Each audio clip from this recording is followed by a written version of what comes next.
Recording in progress. There we go. Good morning, everyone. Welcome to the Architectural Review Board meeting for Thursday, September 5th, 2024 in Palo Alto, California. Can we please get a roll call? Chair Rosenberg, Present. Vice Chair Chen, Present. Board Member Adcock, Present. Board Member Balte, Present. Board Member Hirsch. Present. We have a quorum. Thank you. First up, we have public comment. Members of the public may speak to any item not on the agenda. If you are here to speak about one of the two agendized items, you will have your chance to speak at a later time. So if there's anyone who'd like to comment on something not on the agenda, now is your time to speak. Veronica, do we have any speaker cards or raised hands? I have no request to speak. Okay, thank you. On to agenda changes, additions, and deletions. No changes at this time. Okay, excellent. And then city official reports. Yes, good morning. My name is Jody Gerhardt. I'm the manager of current planning. And we'll go over the official report on packet page 7. We have our calendar of future meetings.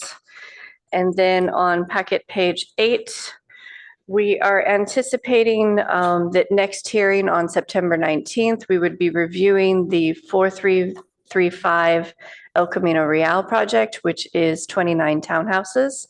The project is still early in the process, but we wanted to bring that to you so that the architect and the owners can hear, what changes you may request. The other item that we're hoping to discuss is the housing incentive program and the changes that are proposed to that to adhere to our new housing element. As far as pending projects, we don't have any new addresses necessarily, but actually if you go to stay on packet page 8, the second item, 660 University. I don't have the new number in here just yet because this is brand new, but they did file a builder's remedy project for this same address. And whereas the initial project was 4 stories with a roof terrace, the builder's remedy project is now 6 stories. And so staff will be reviewing that and discussing that later. The other project that we have received some more information about is 3150 El Camino Real. We've been working with these developers. This is on packet page 9. I do have the new file numbers in there. This latest submittal is a code compliant submittal, or at least that's the intent of it. And so staff is still reviewing that to ensure it is code compliant. But the idea is that the city has created a focused area on El Camino, and the developer is hoping to adhere to that to have a more streamlined process. So thank you. Thank you. Do you have a question, David? Yes, I do. So does that site fall into the housing sites that we're also discussing next week? You're asking about 3150? Yeah. Mm-hmm. I don't want to misspeak, so I can double check here. I'm sure it is, but I just want to see what the number is. Yes, it is a housing inventory site with at least 113 units allocated to it. And it might be more because it's a couple different properties. Thanks. Anyone else have any questions or comments? Go ahead.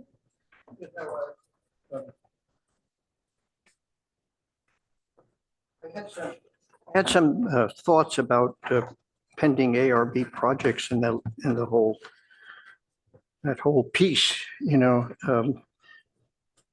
Maybe it's better that we discuss it off. We don't have to really discuss it here. We could talk about it privately. We could do it that way. Just the chart itself and how it's made. So if it's a process or how the formatting is, yeah, we can discuss that with Jody offline. Yeah. Okay. Yeah, I think that's a better idea. Okay. Thank you very much. And on to action item number 2. All right, this is a public hearing quasi judicial, 180 El Camino Real. Recommendation on applicant's request for approval of a major architectural review of exterior storefront revisions and improvements including a redesigned outdoor dining area, facade revisions, new signage, and updated lighting for an existing restaurant tenant, The Melt at Stanford Shopping Center. Staff recommendation is they recommend approval of the proposed project, and we will be hearing from, I believe, Emily. Is Emily on this one? or is it Yes, tomorrow? Tamara Harrison is our Tamara Harrison. consulting planner, and she will be presenting this project. She's online. Perfect. First, I'd like to ask the ARB for their disclosures.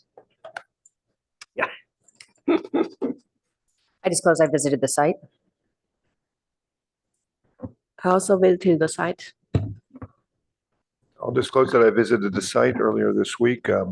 While not applicable to this project, I did notice that the Pacific Catch restaurant has now placed a series of umbrellas along the sidewalk in a manner that narrows the width of the sidewalk to less than 8 feet. So I pointed out to staff, What restaurant was the that? Pacific Catch, Okay. that's adjacent to this restaurant.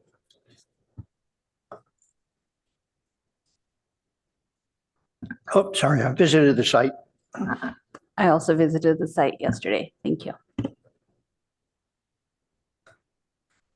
Great. And with that, we'll turn it over to Mara Harrison. Thank you, Chair, board members. Tamara Harrison with Michael Baker International presenting for staff as contract planner, and I will go ahead and share my screen here. Do this.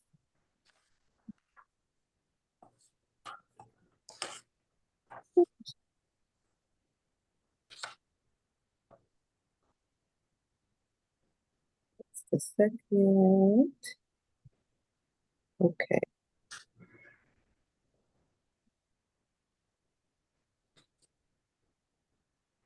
Can everyone see that okay? Yes. Okay, perfect. So again, the project before you is at 180 El Camino Real at the Stanford Shopping Center for The Melt. The site is located within Building E in the center and Suite 705A and faces the Sand Hill Plain entrance. The Stanford Shopping Center, of course, is subject to the Master Tenant Facade and Sign Program.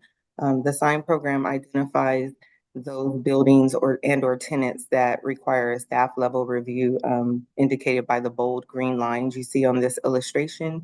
And so those storefronts that exceed 35 feet in length require an ARB public hearing, such as the project before you. And those storefronts that are less than 35 feet just require a staff level review. Again, the project is located off of the Sand Hill and London Plain entrance at the Stanford Shopping Center, and it seeks to change the existing facade to accommodate some new improvements for the Melt which is an existing tenant at the restaurant. In addition, there will be, at the center. In addition, there will be a redesign to the outdoor patio, new signage, as well as updated lighting for the Melt. The project does not increase the floor area ratio or the lot coverage for the site, and it does not intend to change the use of the tenant space. But again, the facade improvements will provide updates to the tenant, and those updates will include thin brick flat panels, matte black window film, and new glazing at arches, as well as trim at arches. Painted mullions on existing glazing, black mate panels at the arches. There will be a new motorized garage door. There will also be wooden planks used at the exterior fence for the outdoor patios. There will be a new trellis and umbrellas at the patio, as well as new landscaping via boxwood hedges and planter boxes, as well as the new lighting. The design has been found to be consistent with the master program, as well as the overall character for the Stanford Shopping Center. So here we just have a few illustrations of the existing facade versus the proposed facade. So you can see the north elevation here. And again, the facade has been updated. The color palette has changed. So there's a new warm color palette that has been introduced. There has been new glazing at the window arches as well as the window film, the opaque window film. Again, the metal fencing that you see, the silver aluminum metal fencing at the outdoor patio area will be removed and placed with wooden plank combo fencing, wooden plank and actually black powder coated metal at the patio as well. There will be new signage. And then of course you can see the introduction of the trellis with the string lighting as well from this. Here's just another picture here where you can see, again, the orange umbrellas that exist there will be removed and replaced with a more warm umbrella fabric. Again, you can see the store framing will be changed in the front there, as well as, which you can kind of see in this proposed photo here, there is an elevation that faces the existing Sushi Roku tenant that I'm not sure if they've completed construction, but they're under construction if not completed. But there's existing doors here on this elevation that will also be closed off as a result of the proposal. Excuse me. And then here's just another view a little closer of the patio railing and fencing. You can also see this third archway is kind of where the motorized garage door will be located. Again, this illustration here just shows a little bit closer that side view of the existing doors that face the Sushi Roku patio. And if the ARB recalls, when we had the public hearing for the Sushi Roku tenant, there was a concern about those doors kind of just being left there facing the Sushi Roku patio, and the doors weren't really useful. So the tenant has rectified that situation by closing those doors off here for the melt.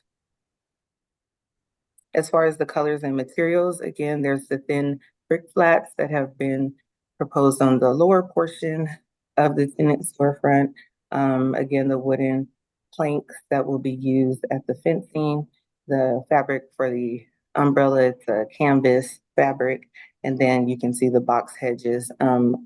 Here again, you just can see, I just used a swatch of black to represent the mate panels that will go directly below the arched windows, and then as well as the opaque film for the windows. In addition to the facade improvements, as mentioned, there will be some new signage proposed for the tenant. The municipal code allows for several wall signs within the allowable sign area regulations. So based on the size of the facade for the melt that's there, it's roughly a 25 by 5 by 57 for frontage, which gives us 1,463 square feet roughly. And an allowance of roughly 79 square feet of sign area for the wall signs. The sign program also allows for 3 square feet of a blade sign. And again, the master tenant program does allow for a wall sign. It allows for primary and secondary wall signs, as well as the 3 square foot blade sign as mentioned. This proposal does include a primary wall sign that's roughly 14 square feet, a secondary wall sign that's roughly 16 square feet, as well as, again, the blade sign that's roughly 2.5 square feet. All of the proposed signage was found consistent with the Palo Alto Municipal Code, as well as the master program for the center. So for key considerations and conditions, staff ensured that the project did conform with the ARB findings, as well as the master program, both for the facade and the signage, as well as the city's sign code. So with that, staff recommends that the Architectural Review Board take the following action and recommend approval of the proposed project facade changes and signage to the Director of Planning and Development Services based on the findings and subject to staff's conditions of approval. So with that, I conclude my presentation and I'm available for any questions. Thank you. Great, thank you very much. The tenant, the applicant will now have a chance to present their project as well. You will have 10 minutes if you would like to do so. Thank you so much, Tamara. Hello, Chair and board members. Pleasure to be in front of you again. Sorry I couldn't make it in person this time. Yes, we have with us today some representatives from the MELT. We have Scott Meyer as well as Ralph Bauer, the CEO, to speak briefly on the project. On Zoom, we have our architectural team, and currently Elena will put up the exhibit that we could walk through with you and present. And then if you have any questions, please let us know. At this time, I'll go ahead and ask Scott and or Ralph to come up to the podium and speak on the project. Thank you.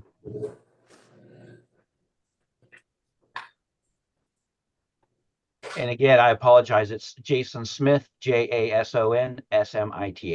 Appreciate that, Jason. And if you don't mind, please state and spell your name for the record. Good morning. I'm Scott Meyer, Director of Development for the MELT, SCOTTMEYER. And just want to say thank you for taking the time to review our project.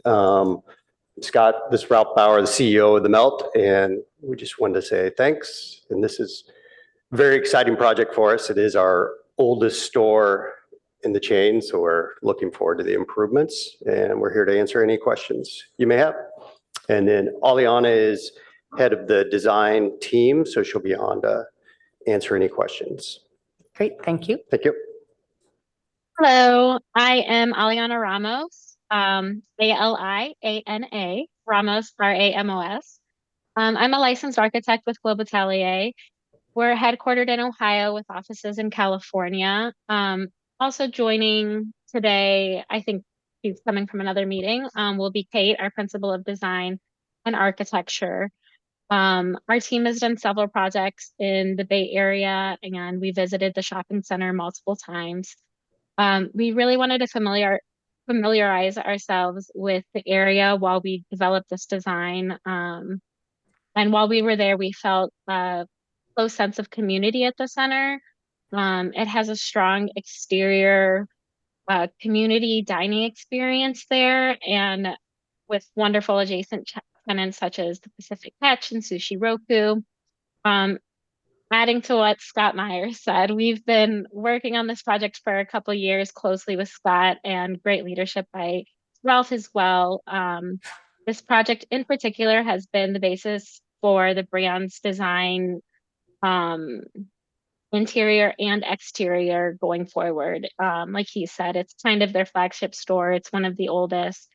So a little bit more background on how this concept was developed. The MELT has been working to elevate their design to something warm and classic that will really emulate their slogan, "I love it here." And while developing this, we felt like the store could really enhance a shopping center and provide a great space to enjoy the weather and various seating choices for the many types of groups, friends, and family that do come to visit the MELT. So I'll go through a couple things pretty quickly. Thanks, Tamara, for giving such a great presentation. I feel like it's going to be a little redundant, but I hope to answer any questions that you guys may have, and maybe this quick little summary will help with that. We are proposing to keep the original arches, but we would be removing some of these original canopies that you can see up here. We would also propose to remove the louvers in the arches and replace them with glass. That glass would have 3M black window film to ensure no sight lines to the area above the ceiling at the interior. We would also want to do new paint on the facade and the trim. We'd be removing the white tile that's currently there and apply a new thin brick. We would fix and paint the storefront doors and provide a new garage door to unite the interior and exterior spaces, and also provide new upgraded door hardware. We would install new bronze downlight only sconces and install new signage with the flagship bulb sign that we have developed, slightly different from before. For the patio area, we are also proposing to install new durable UV resistant tech wood and a black metal fence to replace the PC white metal fence that's currently there now. We would be providing new custom millwork of bespoke banquet seating, and they would have integrated planters with boxwood hedges at the fence line. There would also be new tables and chairs. The chairs are metal and black and brushed bronze, and the tables are custom with a slate look, solid tops. We would also be providing new Tucci umbrellas that have integrated heaters and new Tucci cabanas with fixed louvers featured at the roof part for partial shading and atmosphere with warm festoon lighting for the customers. I'm happy to answer any questions. I hope that was a good overview of this project that we are excited to provide at Stanford. Great, thank you very much. Appreciate it. Mhm. At this time, the public is able to speak on this project if there are any public speaker cards or any raised hands on Zoom. Each person will be given 3 minutes to speak. I have none for this item. No one? No. All right, now this project is closed for public comment, and we will turn it over to the ARB for questions for staff or the applicant. Who would like to begin? Okay, Board Member Adcock. Yeah, thank you for the presentation. Just a few questions for clarification. There's a note on the report that there's one new bike rack was getting added, but I couldn't tell where it was shown on the plans. Could either Tamara or the applicant, somebody from the applicant clarify that, please? Yeah, so the city and Stanford has been working on the bike plan layout for the overall Stanford Center. So there is, and I don't have it in front of me, I can pull it up here in a second. There is an existing kind of bike layout, if you will. Excuse me, that for the overall center that kind of has where the upcoming stalls will go and versus the existing stalls. So I can pull that. I can't recall if it's clarified, if it's shown here on this particular site plan. Jason, if you recall, feel free to jump in. Otherwise, I can pull up our existing layout. Yes, Tamara, it wasn't specifically identified on our site plan because it was in the background working with Simon and yourself Right. under that one exhibit. So it was not placed inside of our plans or exhibits. Okay. Okay. The other question I have is. Excuse me, oh, can I chime in on the sorry, bicycle yes, question? Just Yeah. wanted to clarify to staff. In your report, you sort of say that landlord shall install an additional 24 bike parking places, 20 short-term, 4 long-term. But then your report says this project would add 1 additional short-term bike parking space. Could you please clarify for us how many new bicycle spaces are being added due to this project? And I guess more explicitly, Right. where are they going? It seems important. Yeah.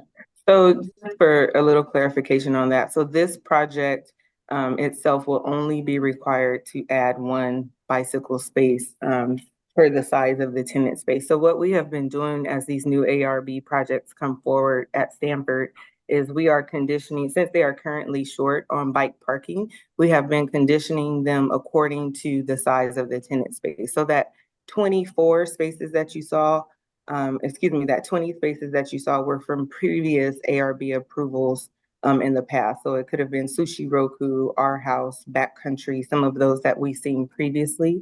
We have conditioned those as well accordingly for bike parking stalls. So that's where you see the difference with the 20 versus the 1. But this particular project will only be conditioned to provide 1 short-term stall. And then again, I can pull up the exhibit for the overall bike parking to show locations. And I'll be doing that in the background. So is that 1 additional space then requiring the shopping center to add 25 total bicycle parking spaces? 24 is the number we've previously agreed on with them. Okay, then this would make it 25, correct? So someplace in this set of conditions of approval, there's going to be 25 new parking spaces still required? So the other ARB, previously approved ARB projects have already been conditioned for their appropriate number of bicycle parking stalls. Yes, So you won't, I'm sorry. I Go ahead. I recall vividly worrying about exactly where they were going to go and coming up with a solution, a compromise on the plan for that. So we don't have anything in the package today, you're saying, or describing where the bicycle spaces go. That is correct. There is an overall exhibit that does Right. identify where all of those bicycle parkings are at. It is not in this specific package we submitted for review today. Okay, then you've answered the question. Thank you very much. Thank you, Board Member Adcock, for letting me interject. Oh, of course. It's actually, I have another follow-up question for the staff on this one. So just for clarification, so how does that get, I know like all these projects get conditioned, and is there going to be a separate project to add these bike parkings?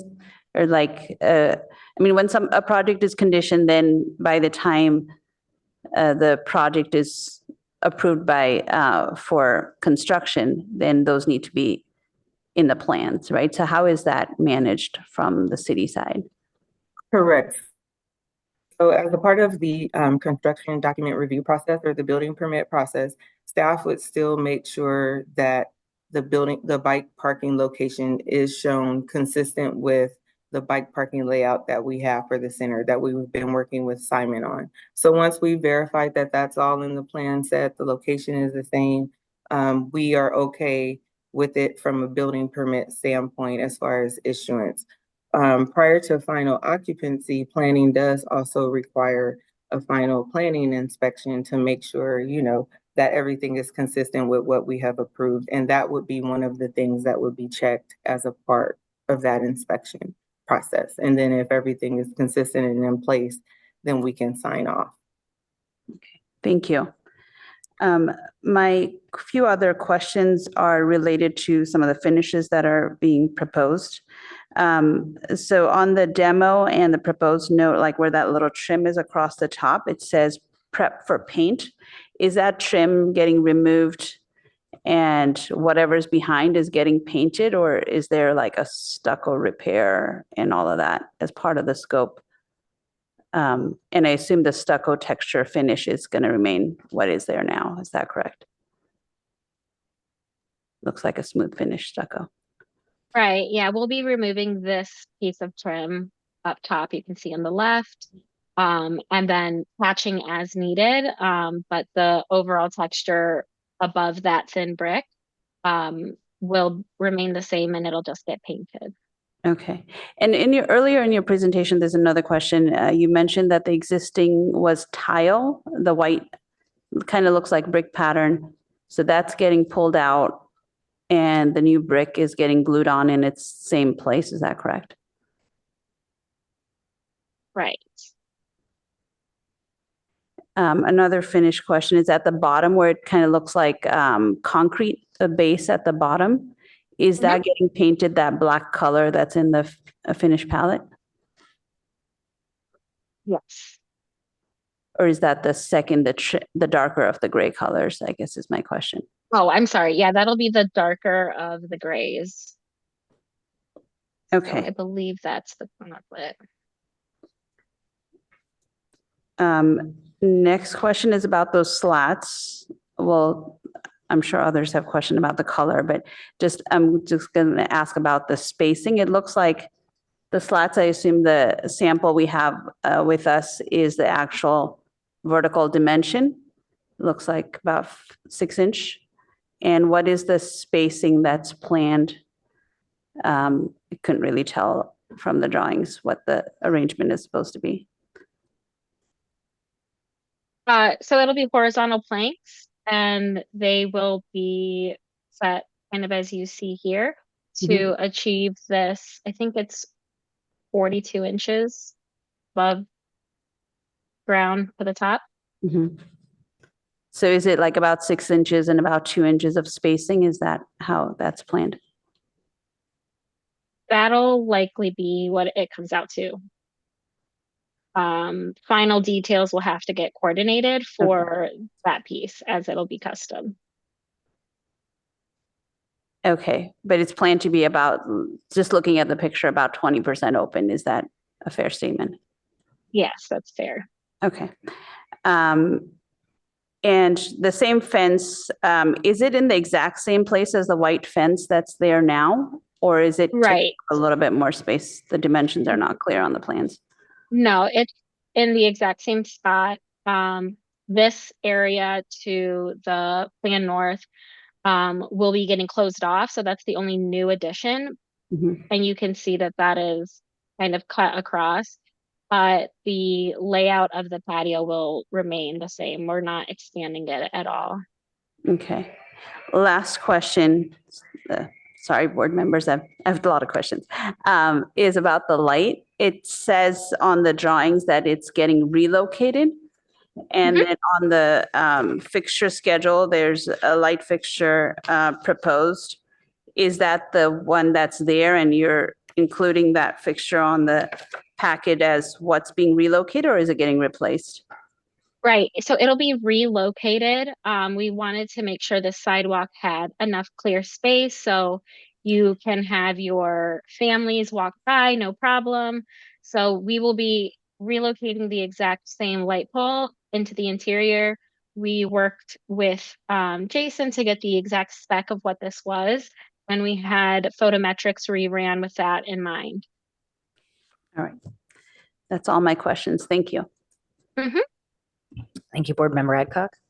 Well, You have can some I- questions? Oh, Peter's going to jump in. I have a couple of questions as well for the architect to start with. The brick wainscot that you're replacing, it seems there's an existing white brick wainscot, which is, as best my photos can tell, recessed flush with the plaster above it. And you have a soldier course of bricks at the top as a trim detail. Is that the same detail you're doing here, or will this be applied lower on the facade? My concern is I want to understand how the brick wainscot is detailed at the top where it concludes to avoid seeing just a thin layer of brick there. Yeah, Sure. I believe we're coordinating with the existing height of this tile that's there now. So then that way the texture difference won't be noticeable. You'll still have the change in material will happen at the same elevation. Okay, thank you very much. Second question is regarding the existing trim around the arched openings, I guess I'll call them. It seems that there's an OG or a rounded profile of some kind to that trim. Are you keeping the same profile or is that being changed? I believe we are keeping the same profile. We went back and forth of how best to respect the existing architecture and what changes to actually make. And I think we landed on we're going to keep the existing profile, but just paint it that darker gray. So you can kind of see in some of these images where in these renderings that we're emulating that rounded profile. So I notice on sheet D01.02, keynote number 7, it says prepare existing molding to receive new trim. So what new trim is it receiving then? That might have been a leftover note. I apologize. Okay, Oh, hey, Aliana. I can step in and answer this. Hi, Thanks, everyone. Kate. Kate Colorapata, architect at Globatelli, also principal of design and architecture here. This discussion goes back a bit, and this was actually a planning staff suggestion further down the line to kind of update the arches a little bit. So what we've actually proposed is some very small flex trim profiles to supplement the original arch profile. That would all be painted. It should be applied to look as if it's a part of the arch, but it's meant to sort of highlight the arch and kind of make it a little different than previous. that sounds wonderful. Okay, sorry, thanks. Could you steer me to that detail, please, on the drawings so we can understand what that is? Please. Yes, the flex trim details, if they're not in that package, we can provide them immediately. I'd have to look at the package and check. I know they were in there at one point, but it's possible that in the process of trying to simplify, there it is. That's it. 0802. So could you zoom way in on that, please, Aliana? Mm-hmm. Yeah, that's right. It's really quite a small detail, but we think applied as shown, it will make enough of a difference to kind of really upgrade the arch profile. It's a precast arch. So it's a quality material, but it looked a little, I would say maybe a little postmodern kind of. We're trying to make it look a little classical. For clarification, we do not have A08.02 in our printed packet. So that's part of the situation. Oh, mine does not. I don't I have that in don't mine. see it here. I don't have it. Look, it's I a only small have our detail, one. but I'm trying to understand the intent. This is Oh, a, you have it? this flex trim is applied on the exterior of this existing masonry molding or on the interior somehow? Aliana, can you zoom out a little bit, please? And then go over, yeah, to that detail right there and look at that note number. Fix new It's hard flex for me to read. trim on inner and outer corner Yes, of it's existing number arch 6. Yeah, and can you zoom in a little bit just to show it? Yeah. to the notes.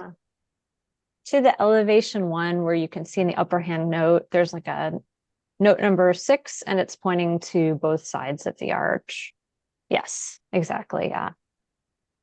So if you've been out there or want to go out there, you can kind of get a good idea of how that would be incorporated and fit in. And then obviously we rework the new thin brick around it. And you'll see it should work with the interior of the arch because there's already kind of a little gap of break metal there.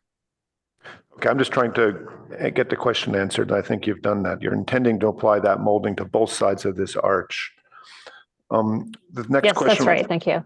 Good. Next question is regarding the spandrel panel, sort of inside of the arch, the infill. Right now, it's a series of dark metal louvers of some kind that are just opaque.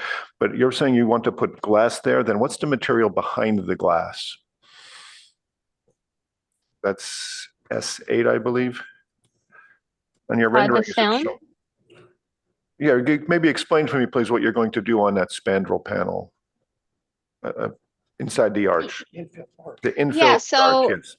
plan is to help with the renovations of the interior, which is a different scope, but we want to make sure that the interior can function well and you won't see that from the exterior. So we're proposing that spandrel glass, and then you'll also have that film applied. And so it's just going to be like a matte black just on the interior. So from the outside, you'll see the glass, but you won't be able to see through it. But you'll still have that feeling that there's glass there. I see. And what is the reason for changing it from the metal that's there now? Seems to have the same effect. Right now we have 2 arches with metal louvers, and then we have one that was previously infilled over the entry. So you'll see that one is like a flat painted black in the existing. We think that was done with the previous renovation.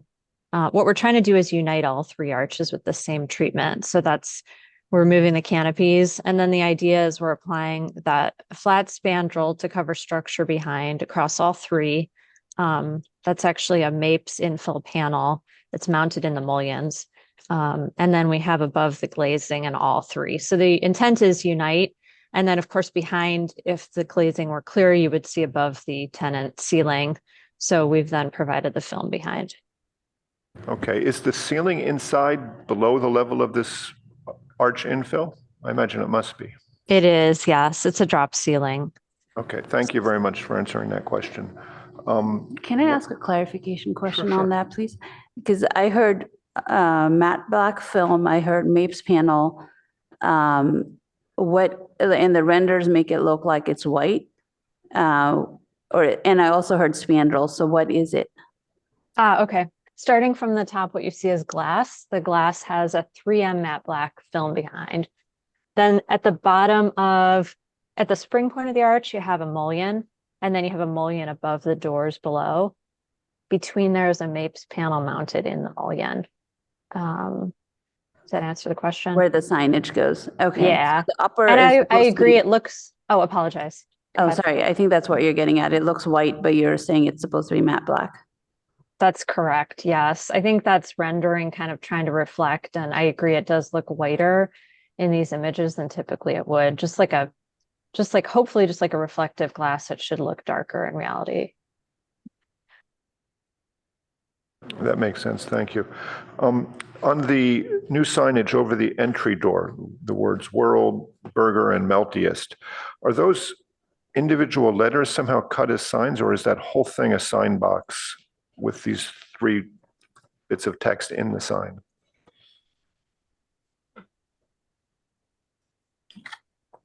So I think they prepare this as an entire sign. As you can see, it's in the sign package.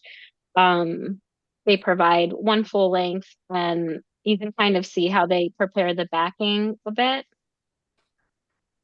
But Kate, each are you able to? individual, yeah, Are they yeah, are sorry. they individual letters? I'm sorry, I haven't seen this be installed yet, so I'm actually not quite sure. No, that's okay. Yeah, they are individually letters, each one mounted individually, and then of course the LTist is one item. So where is the delineation for the Meltiest then? When I'm looking at sheet A11, the signage detail, it's Worlds and Burger, the 2 words on the left and the right are individual letters mounted per detail 2.1, I gather. And then the Meltiest in the middle is its own can that sticks out. Seems like the Meltiest would be difficult to do as individual letters. If you look at, so the Meltiest has an M, and then the rest, the LTist is one piece. That is the top right detail that you see. So it's actually technically 2 pieces. And then the Worlds and Burger are the ones below there. It's a little hard to see, but it says like World/Burger. That's that detail. So they actually come out the same distance from the wall, and then they both have the LEDs within, but then they also have the amber acrylic rod, which is like a bulb light in the M and the LTist. Great. Thanks for the clarification on that. Sure.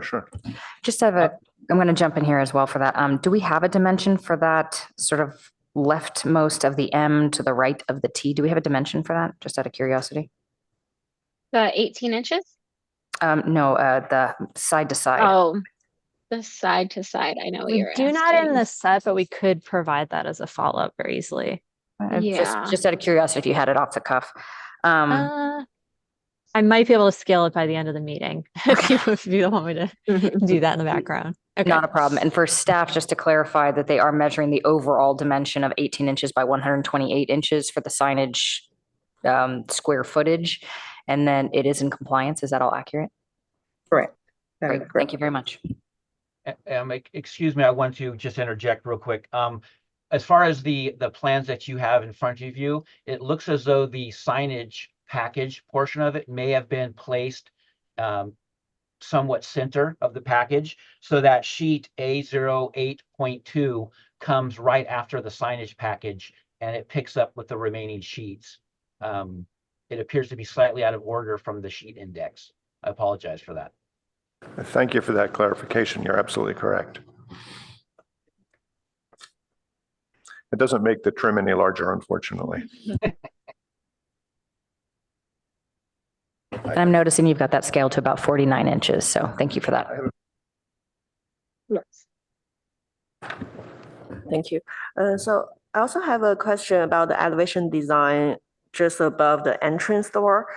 So in your rendering on the on sheet number 2 of A11, that the rendering on the left, it seems there is some projections stick out above the entrance door, but on the elevations and sections, it seems like it's just a flat piece above the door. So could you please clarify the design?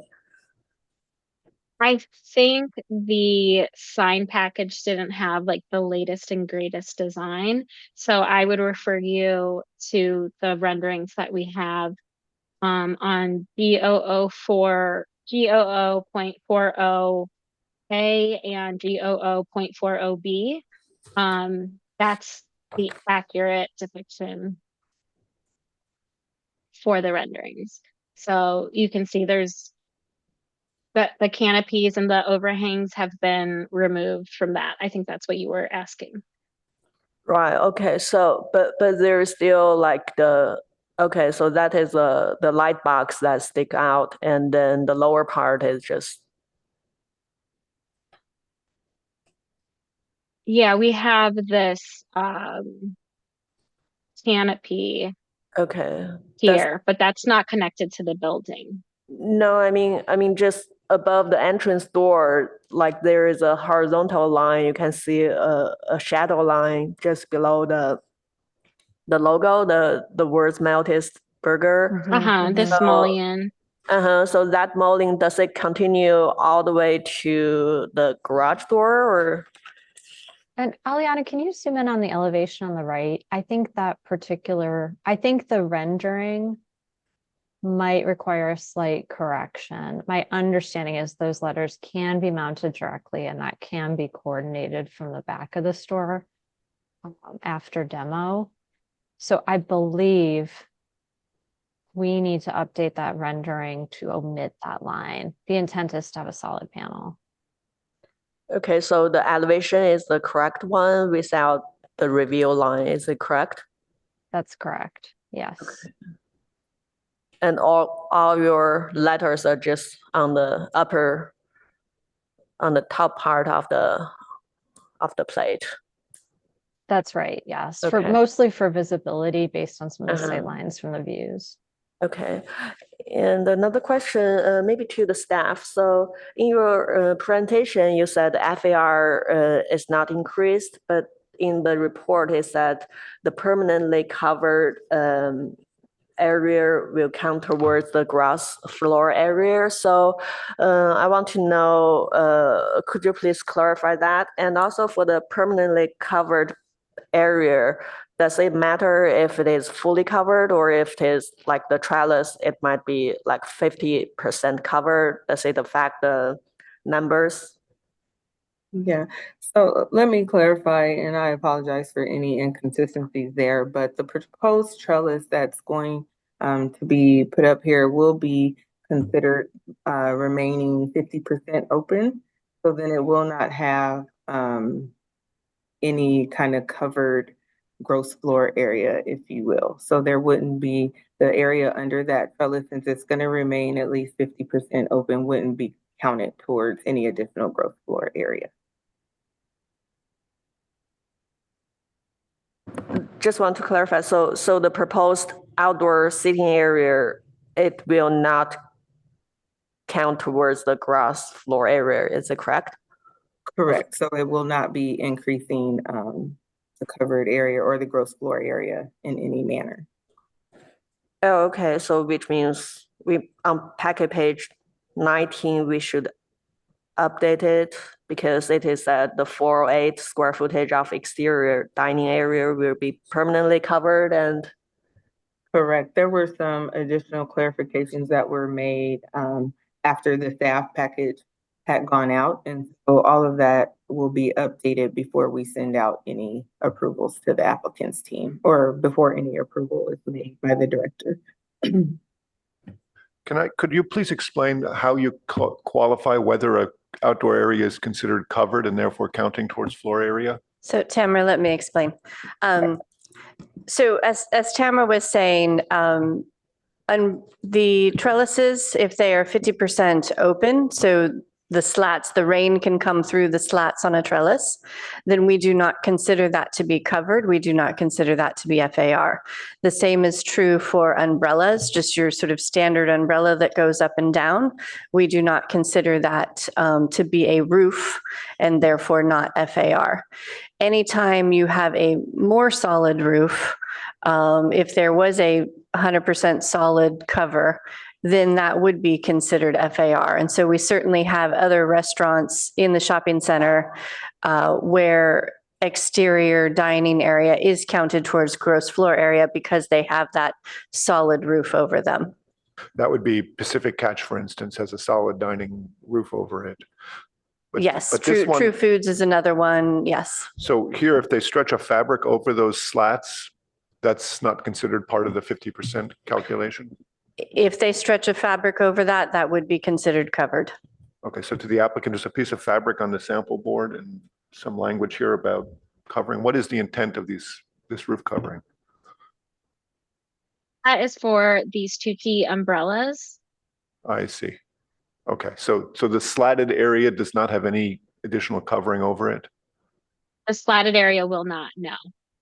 It is just for the umbrellas that can be shifted down, tilted, as she said, for the rain to come through if they need to that away. But the slatted area will remain. These are fixed. There's nothing going to go over them. And I'm glad that she said they were fixed, because to clarify, there are some trellis type features where the slats move locations, and those would be considered covered. Okay, thank you for the explanation. Okay. I just want to follow up the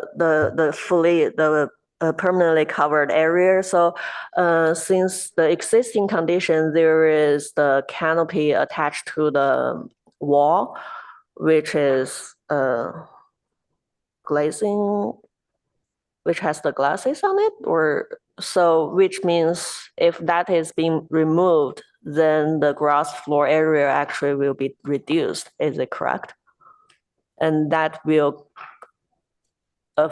It depends. Is it over the front door? Is that the canopy we're talking about? no, yeah, the two on the right. The two on the right are not glass. The glass one is Okay. over the front door. Yeah. So the front door, when we're looking at the original melt, the front door would not be considered floor area because it's not being used for tables. But yes, those other two canopies are permanently covered. And if there's tables under there, which likely is the case, then you are correct that we would actually be reducing the square footage.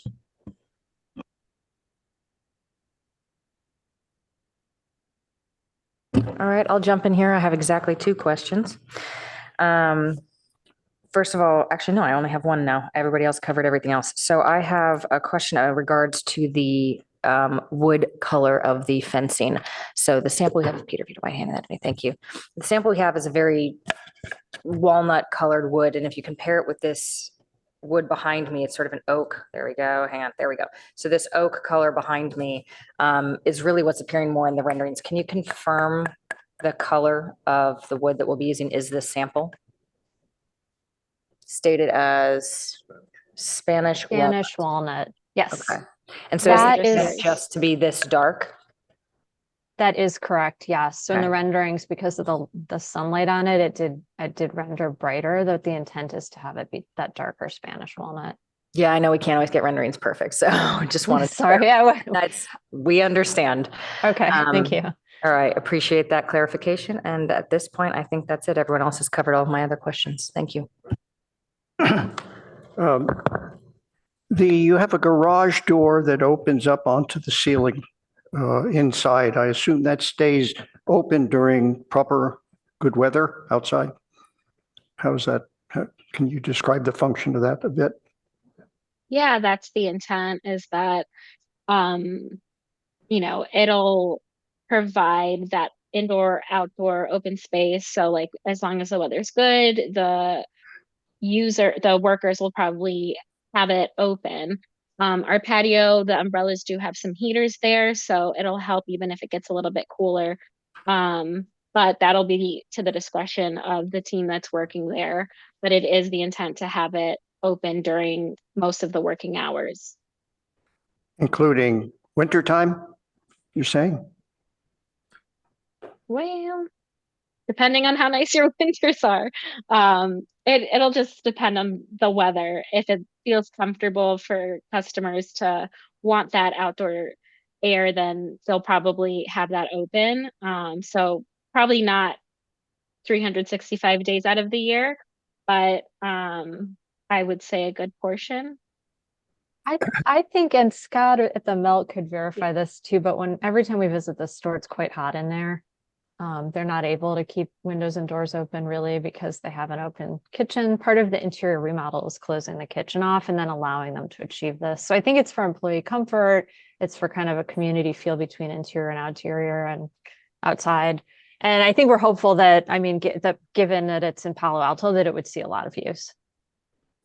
So let's say during really cold weather or rainy weather, you'd be entering via a double door that opens out. That is right, the Right. main entry. And that's the only place to get into the patio and the property. That's right, on the left there in front of the front doors. So that door is a part of this. I mean, it's shown differently on the two different drawings. Is that a part of the garage door? Is I that- see what you're asking. The elevation on the right, the storefront detail, you'll see there's this garage door, but then this is a breakaway. This is this for egress. So that's not intended to be be operable? like the main entry and, you know, exit of the space, but it will be operable.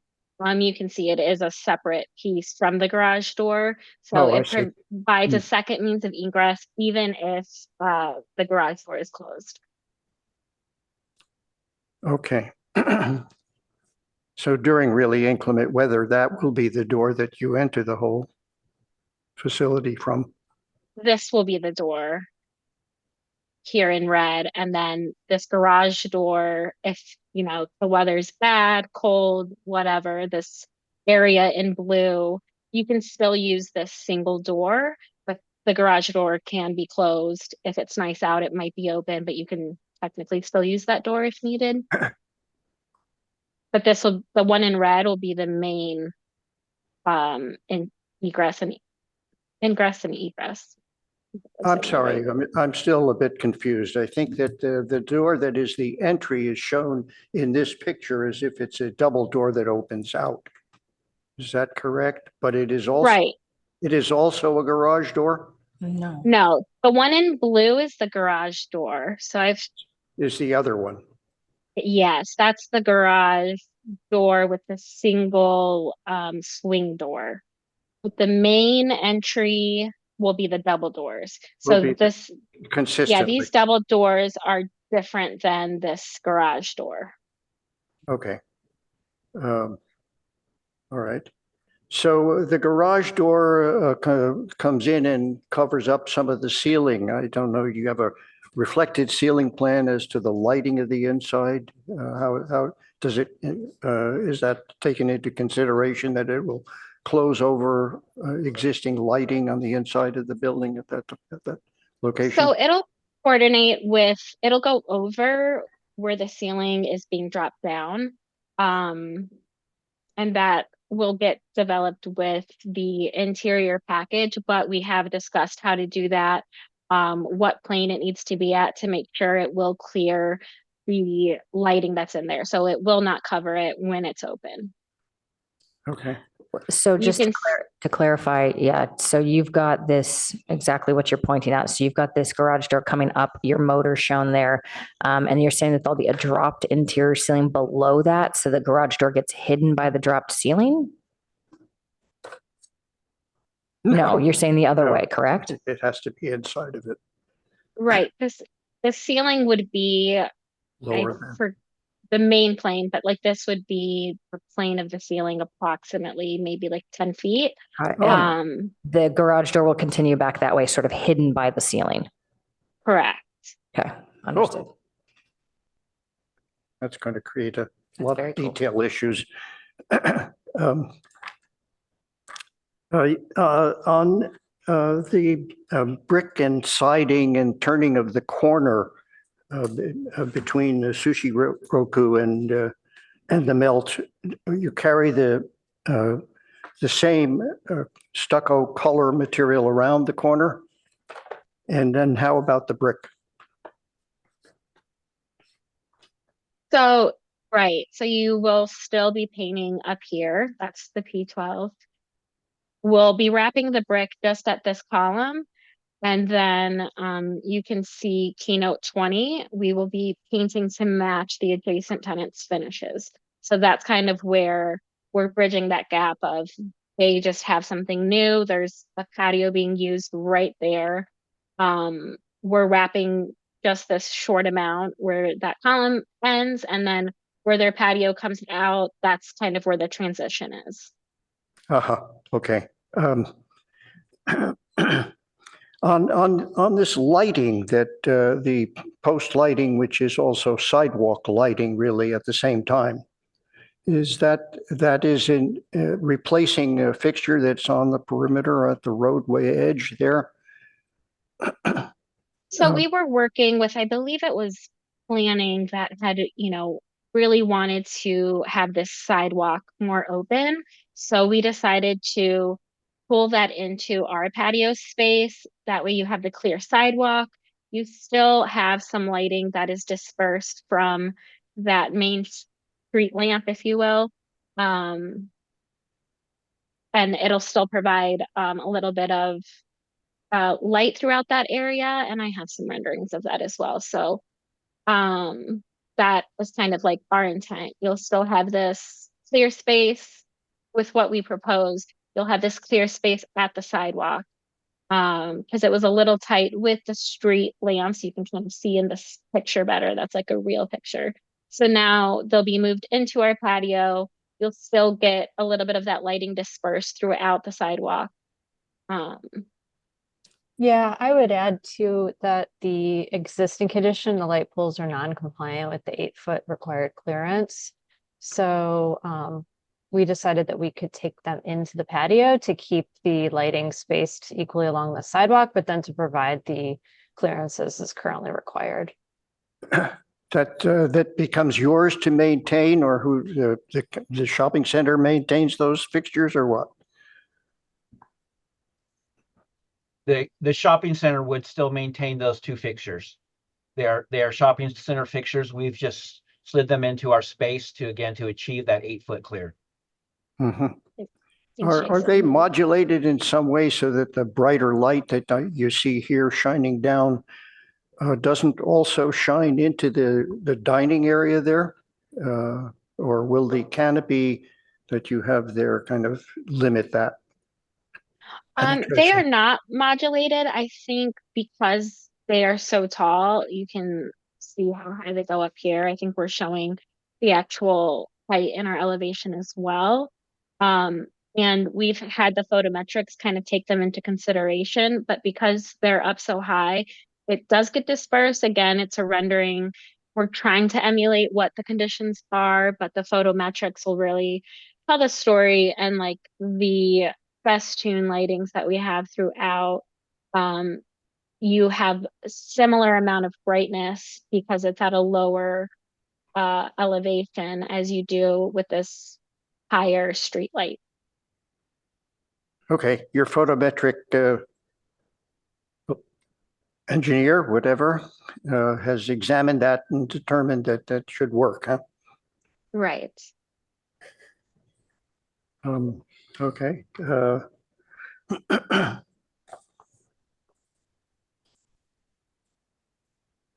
I think that sort of does it. Can I follow up on the lighting question? Thanks, David.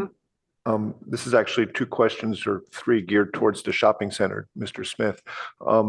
Is there a consistent plan for sidewalk lighting on this edge of the shopping center? I can't recall, but it seems odd that you would have just 2 of these moved invasively into the dining area, not being consistent with what you're doing at the rest of the shopping center. Staff's approach to get the 8-foot clearance is important and correct. That's something we've insisted on. But I'm wondering if you have an overall solution. This is something that's come up on several shops. Mr. Smith? Yes, thank you for the question. At this time, there isn't an overall plan put in place to relocate the shopping center lights. I think it's going to be on a case-by-case basis when it impedes pedestrian flow in front of patio areas, and just to provide the required 8-foot clear access. So at this time, there is not a plan to do further changes to the existing lighting on site. Staff, would this be something we could put as a condition that we get the shopping center to provide a long-term plan for these lights so that on a case-by-case basis, they're all working towards the same solution? One thing I might interject here, Peter, is that you're putting an onus on the applicant for something that's a Stanford Shopping Center's responsibility. Well, the applicant is formerly the shopping center. they're So, Correct, working but that's together. also the melt, right? So you're putting this on the melt that their project is going to potentially get held up because the Stanford Shopping Center needs to assess their own lighting situation. And I don't think that's fair. I think it's just a question to staff. Let me see if we can answer the question.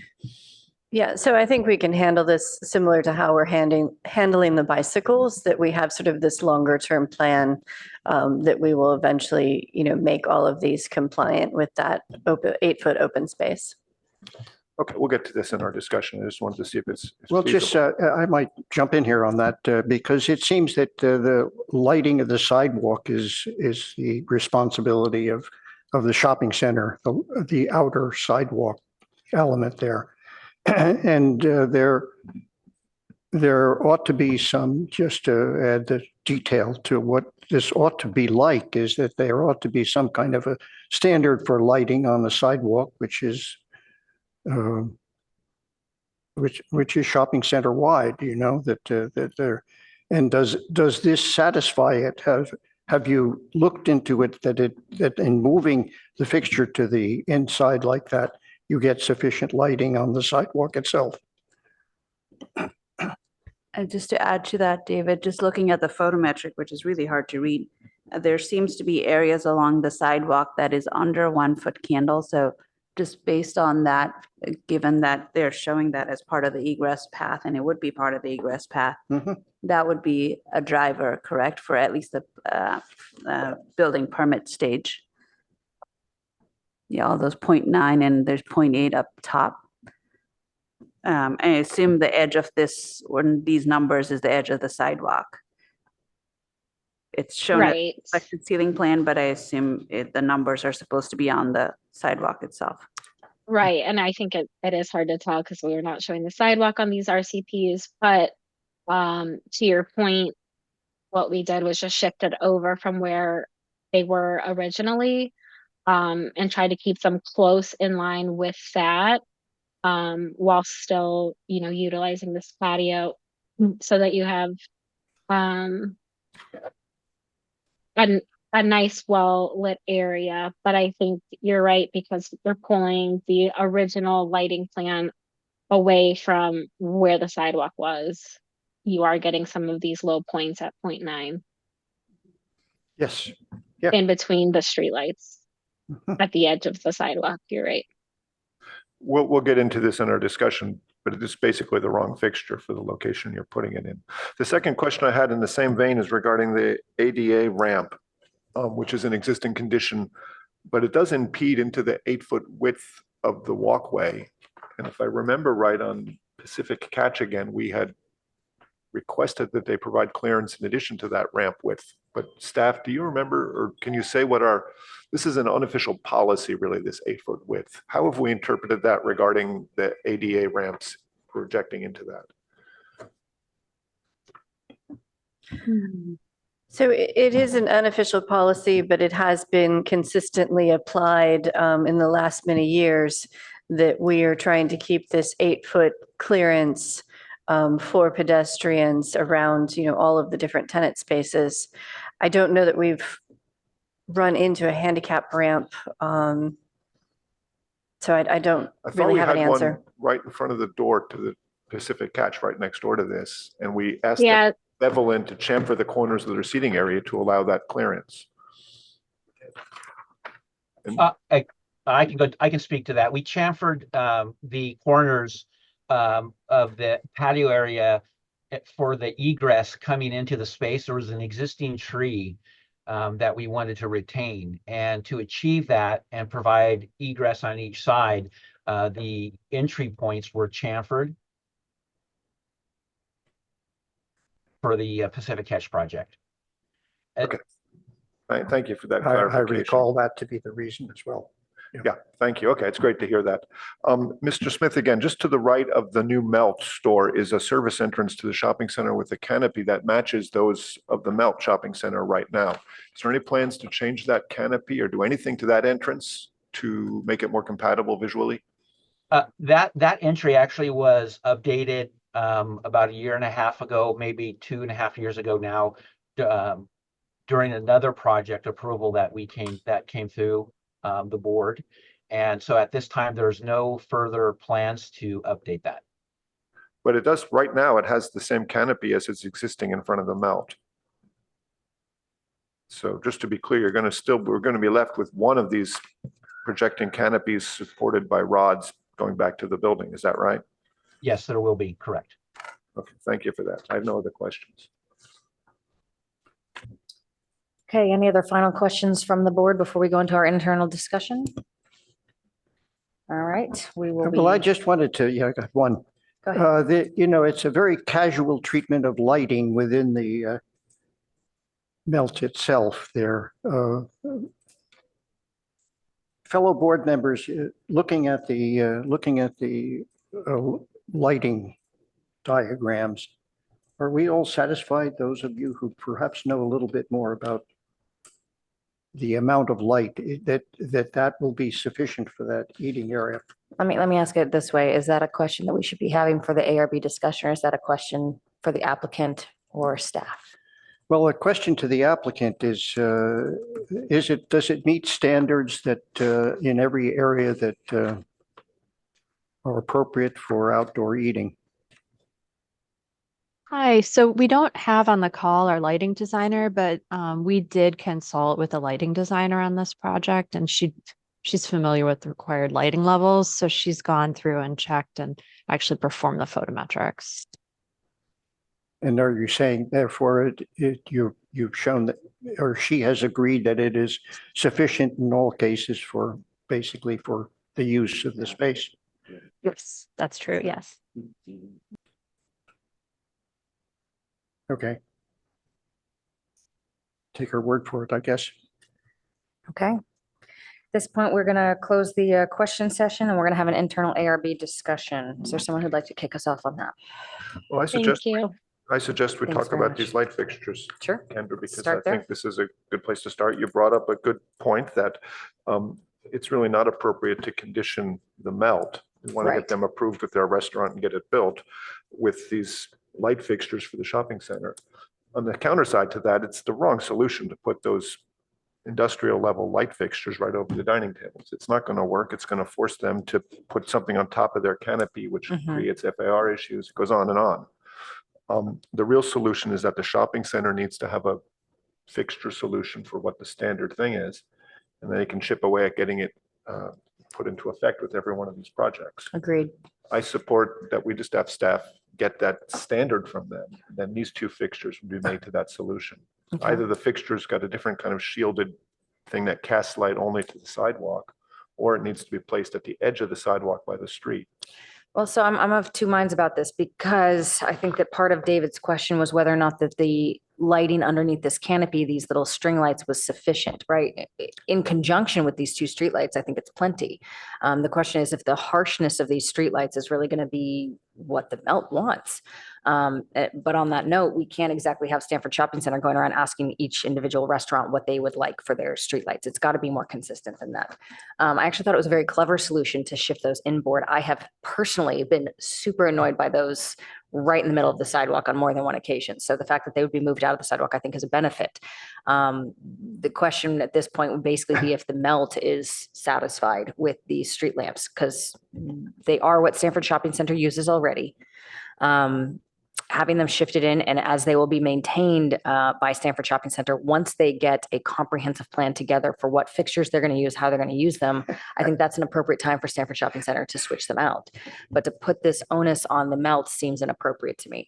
On that note, and this is, I'm looking at Jody while I'm saying this, I am curious about whether or not we need to actually have a meeting with Stanford Shopping Center to discuss these items, because we have repeat items where there's 8-foot widths around Stanford Shopping Center, bike rack questions, ADA ramp questions, lighting questions. Are we getting to a point where we really need to sit down at Stanford Shopping Center and have a full meeting to understand this, so this doesn't keep coming up every single time there's a new tenant coming in? I think let staff talk to Simon and give us a minute to kind of pull some things together. Absolutely. And then we certainly could have a study session with the ARB to discuss the matter. Sounds like a plan. Thank you, Jody. I'd like to just add a wrinkle on that is that I don't mind the idea of having those fixtures that are attached to the, Mm. but they should be specific to this use, and they're kind of monitors of the corner of this, they have an aesthetic value by being there as well. But they don't have to be that kind of particular fixture. And I agree with you that that particular fixture is appropriate for a street edge, but not for this particular use. Agreed. I think that the concern is that if we start to get inconsistent, right? So if it's all of a Yes. sudden these two lights are the only special lights, right? And then the next one down wants a different type of lighting, but Stanford Well, Shopping Center has to that maintain it. shouldn't Right. be a condition of lighting the sidewalk. But yeah, I mean, I think it's going both ways because now it's being pulled towards basically the dining area of the Melt, but it's lighting the sidewalk, Correct. right? But there are also canopies or the umbrellas that are directly adjacent, which looking at the photometrics, I can't tell if that's being taken into account because I see the outline of the umbrellas and you would think the umbrella is cutting the light down to the ground, but the numbers don't state that. So I'm not sure the these- umbrellas would be open at nighttime as part of this. Yeah, Right. so it's kind They of might like, be. then it's making like the need of the light is contingent upon whether the umbrella is open or not, which seems odd. But I don't think you'd ever be at nighttime with the umbrellas open unless you're trying to actively cut the light, right? The umbrella's a sunshade predominantly. Like if you look at the renders, it's It's obviously open, lights are but that's a on and, rendering, right? Yeah, so but then it's like the lighting controls is tied to the umbrellas. Like if somebody leaves the umbrella open, just because it's not necessary, it may not necessarily be closed. But then it is going to cut the light to the sidewalk. But it won't cut the light to the sidewalk. It would only cut the light to the space that's dining below. And then that's the Melt's prerogative to do, right? I suppose, The yeah. umbrella doesn't extend over the sidewalk, so I don't think it would impact the public right of way. So I Yeah. think that's acceptable. And the two lights as they're being moved are no longer in alignment to the edge of the sidewalk because it's now aligned to what works well for the Melt's patio. I thought that the Melt patio was in alignment with the sidewalk, that it had Sort of, but that's when the sidewalk turns. So the upper on A 3.01, the pole at the upper part of the plan is closer to the building than the pole at the lower part of the plan. So it kind of goes back to Peter's question, what is the larger lighting layout and plan for this area that's not, each tenant is doing its own thing. Got it. Okay, so I'm looking at G00.30, which was just up on the screen a second ago as well.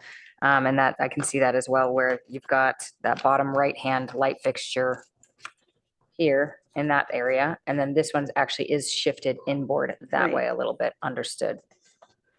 Okay, then the question is if that, is something that's easily fixed by maybe this light fixture's right there at the corner, and then at least they're in alignment. The other thing I did notice was that it looks like the existing light fixture is here, it's not quite, it's not in the entryway, but it's not all the way out at this corner, right? It does look like this one does get shifted down that way from the existing conditions. But It's shown on the demo plans on D 1.01. It's quite different, actually. You can see, it's my little pointer. It's up, if you stop moving it, I will, here and here. I'm looking at D01.01A. Yeah, It's not, where I oh, there we squiggled go. on the screen is where they are right now. Beautiful, right? And so to go all the way down to here Yeah, so that's going there, And that that's one- going there. is sort of just And- going straight back. So I'm wondering if maybe the solution's a little easier and we'll solve both problems, is that maybe this one is sort of right there and this one is right there, then at least they're closer together. Again, that's not necessarily for us to dictate either. Correct. If I could, what I've heard staff say is they want time to work this out with the shopping center. Yeah. So I think it's important for the board to coalesce around what I hope is an idea that this does need to be resolved with this project. So all we're really doing is putting a condition on this project that these lights get resolved somehow. The resolution may well be they're going to remove these lights and new lights will be put in when the future design is done. Okay. And I'm fine with that. I don't mind wanting this project to go forward. Right. But the solution that's presented here, honestly, is just a ad hoc thing somebody threw in when Tamara told them to move the lights out of the sidewalk. It wasn't a thought through design, and it's not. And this will only harm the restaurant. We want them to succeed. But I'm perfectly okay, Board Member Rosenberg, with conditioning this kind of thing on an applicant. That's the whole point of us being here, is to get better things done. We've done it consistently throughout the shopping center. This whole notion of clearing the sidewalk to 8 feet is exactly that. Right. When the shopping center was built, the sidewalks were 20 feet wide. They didn't have tables everywhere. The lighting fixtures made sense at the time. Times change. We want to keep adjusting so everything works together. So I would think that we should just agree or not agree to have a condition of approval that this gets resolved somehow. And then staff is very capable of doing that with the shopping center, in my opinion. Okay. At the same time, we're disapproving the idea of using street lighting at those corners then. Well, I would just like to see a real solution for how you light the sidewalk safely and attractively at this whole edge of the shopping center. Without blinding the diners. Goes on for hundreds of feet. Of And we've had course. this, it keeps becoming a problem. And it's tied into the fact that we want the sidewalk to have a minimum width of 8 feet, which we've also discussed. So we're not expecting the issue to be resolved that there'll be 8 feet clear of lighting fixtures then.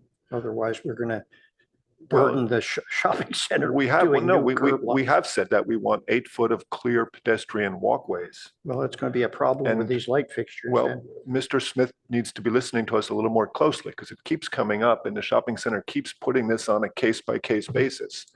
We've had these discussions with the shopping center before, but I think Board Member Rosenberg, it's a mistake to just keep saying, well, it's a case-by-case basis. We don't want to harm individual applicants. The applicant is the shopping center. The shopping center is owned by the university. We need these things to be taken care of and addressed, and they're only done when we insist on things. No, I agree that this needs a more comprehensive, thoughtful plan, but I disagree with the concept that it's Stanford Shopping Center that's applying for it. You have the Melt, which is a tenant, right? And this is, if this doesn't get approved, they don't get to do their work. And that's where my issue comes in, is that I don't think that something that's the responsibility of the Stanford Shopping Center should be put as a burden or an impediment for the tenants specifically.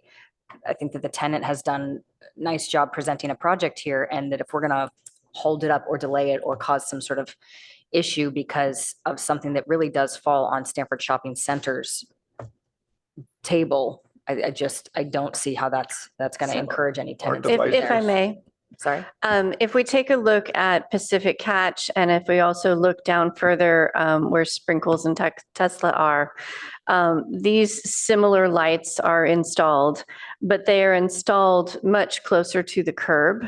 Correct. And so that seems to be a potential solution.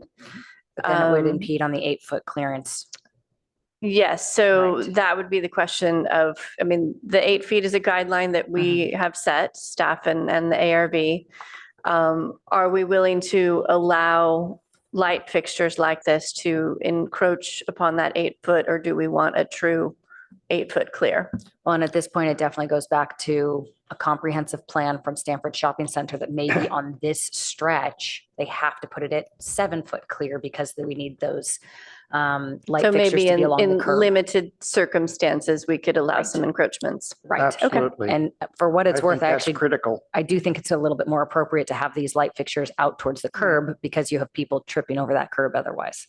So, yeah, but again, it's one of those that I would say, I would just caution the board that instead of having a very specific solution, we should be a little bit more thoughtful about leaving this open-ended to find out what that solution is going to be without holding up the potential development of this project But I on the think Melt. we need to condition this approval with not using streetlights as part of the lighting strategy for the outdoor dining itself. correct. Based on the foot candles, it seems to be accounting for it. So it likely needs more string lights or something else if they want to maintain this 3 to 4 foot candle level in the patio, but they're counting on these streetlights to do that. Okay, that seems fair. I'm seeing the sidewalk dimensioned at 8 feet 2 inches. So if we sort of informally say we can stretch our policy to having up to a 1-foot projection into that 8-foot width for things like streetlights, that would give them a solution and give staff something to run with. I agree with that. So if we condition basically what Board Member Adcock said, that the streetlights are not an appropriate way to light the dining area. And so they should be located in a different fashion. That seems to solve everybody's question mark. Yep. I do strongly think that the shopping center should come to a solution with staff overall. If it is just relocating all these fixtures, that's fine, but at least they have a clear policy. They might think harder about it because it's still not the best solution for narrow sidewalks. But we should be definite about this. I agree that I think our opinion is pretty much formed. There has to be some form of encroachment. You've suggested something, Peter, and that's not unreasonable. But it could be a dimension of encroachment that is limited in all cases. Well, I'd say we're being quite reasonable because this 8-foot width is an arbitrary thing that's evolved because of the Yes. amount of space the shopping center has rented people of the sidewalk. That's arbitrary. Other merchants and stores are given less space, so we have a wider sidewalk. It's all relative stuff here. We Yeah. could easily ask them just to push back the dining area a foot to keep the 8-foot clearance. Oh, we don't want to do that one either Well, at this I'm not sure we point. want to get into that, but sooner or later, this keeps getting pushed around. So just having a clear standard that we enforce is really what's important here. And I think allowing up to a 1-foot encroachment into that width is a fair standard. So Okay. Overall, I would like to just circle back to the materials, the quality. I mean, that is sort of our primary goal here is to make sure that A, the project works and is functional with any sort of remodels they're proposing, and then B, that we like the aesthetics of that the aesthetics are appropriate and respectful of the community as well. So just to start us off, I'm going to say overall, I think that this is quite an elevation in the design of this building. I think it's definitely going in the right direction. So I don't have a lot of complaints on that front. One minor comment I have is I actually kind of prefer the oak color of the rendering. I know that's a small item, but it sort of ties in with the light fixtures a little bit more nicely. This is kind of dark and heavy, and I would be concerned that you're sort of with the grays and the blacks and everything, it's just getting very dark and very serious.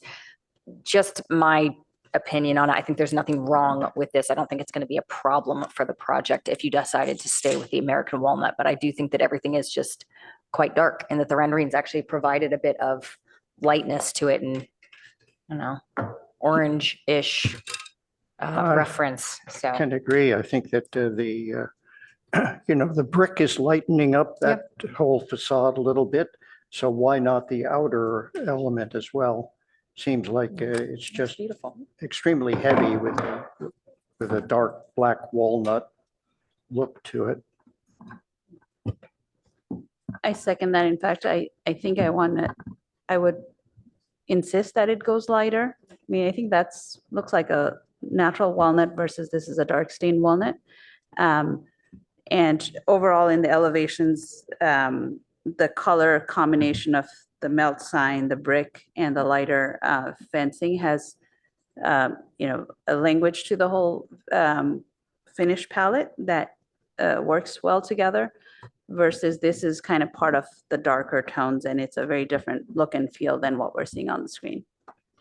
Agree. I would also just like to touch very quickly on the gray color. I actually do think that's quite complimentary also of the neighbor Sushi Roku. I was just there the other week and it's, that one came out beautifully. And I think a slight nod to the ARB for that. But I think that this gray is actually quite respectful of their neighbor in that front and actually will tie this whole facade, the whole length of it together quite nicely. So kudos for that. is there a color palette that the restaurant is aiming to shoot for across all their restaurants, though? We don't want to mess up with any design thing. Do you want to ask them up for that? Are they okay with changing this color? I mean, I'm seeing a yes. Okay. Okay, thank you. I was hoping to address the detail around the arch. This flex trim application, I don't understand how it works. I'm looking at photos I took and that existing molding is sort of rounded as it comes to the plaster and the brick. And I think it's a mistake to change it actually. Or if you're going to change it, really change it. Yeah, I'm totally confused about that too, because I I don't see a dimension to the existing molding. I see the dimension to the little add-on piece, and I have no idea how that relates to the existing.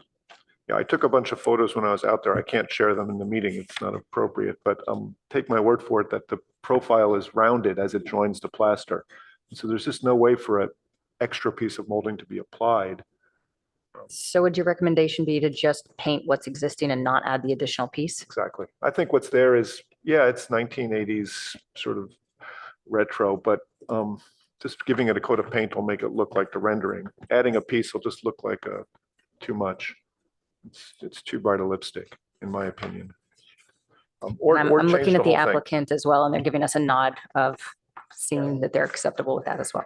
So my bigger concern had to do with what I call the spandrel panels, the arched infill.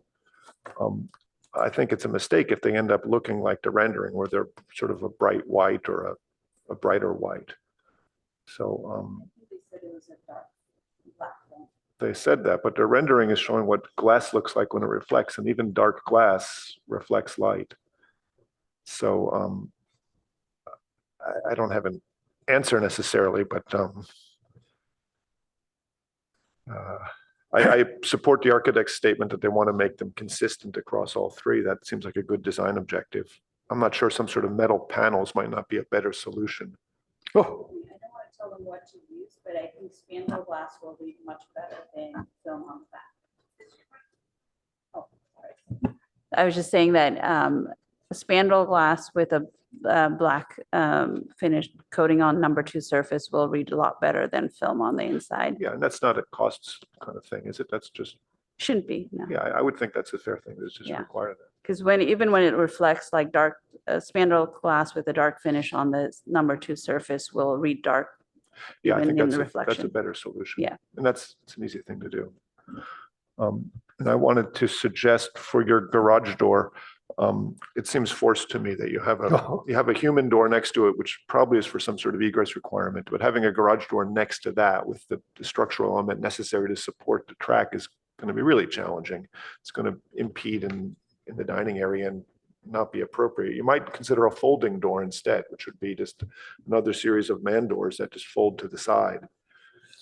I'm gonna say, I actually don't see the issue with the man door next to the garage door. I have seen this implemented before, and it's actually quite interesting. Now, on that note, though, a bifolding door also kind of solves all these same problems, and then you don't have to have a separation between them in that way. But I don't necessarily think that the garage door is enough of an issue for us to say you're not allowed to do that. No, it's up to them to do whatever Yes, kind of just door they sort of an want. option. Just sort of but looking at it practically. Two cents the to have bifolding that doors door intersect the ceiling and then disappear and somehow might be more I wouldn't want complicated to than it's solve worth. the detailing of that issue at all. It sounds impossible to me. There's all kinds of things that happen in ceilings, above drop ceilings, and to make them work around a door that's going to intersect that ceiling, and then how do you hold up the ceiling where the door, it's your idea, I think, is kind of a clever one, that you could have a folding door. Actually, I have done this exact solution on projects. However, because this is quite small, like the folding doors that have an egress door as part of it. So you do need this for egress, but when you open, you actually get that entire width versus that single egress door is still sitting there, even when the That's the garage door is open. In larger cases, this works, but this is such a small opening that I think an integrated folding door with the egress door as part of that would probably be a nicer long-term solution. Thank you. Yeah. But up to you how you guys want to take it. Nimshi, did you have any final thoughts on this? No additional comments on the garage door thing, yeah. But yeah, I agree. There could be lots of refinements and details on the front elevations, and also like the brick, how will you, I would suggest to wrap around the bricks to the sushi ruku side instead of just on the front to be flat. And You sure about that? I was thinking about it a lot when we're looking at the corner, because the immediate reaction is to bring their brick all the way back on the Right. side. But if you think about it from the sushi roku side, it's a pretty big impediment on them to have this very distinctly different material impacting their dining area. Well, it So I doesn't was have to pleased go to all the hear that way these- in. Does it go in? What they're showing is going in some 8 inches, the length of a brick.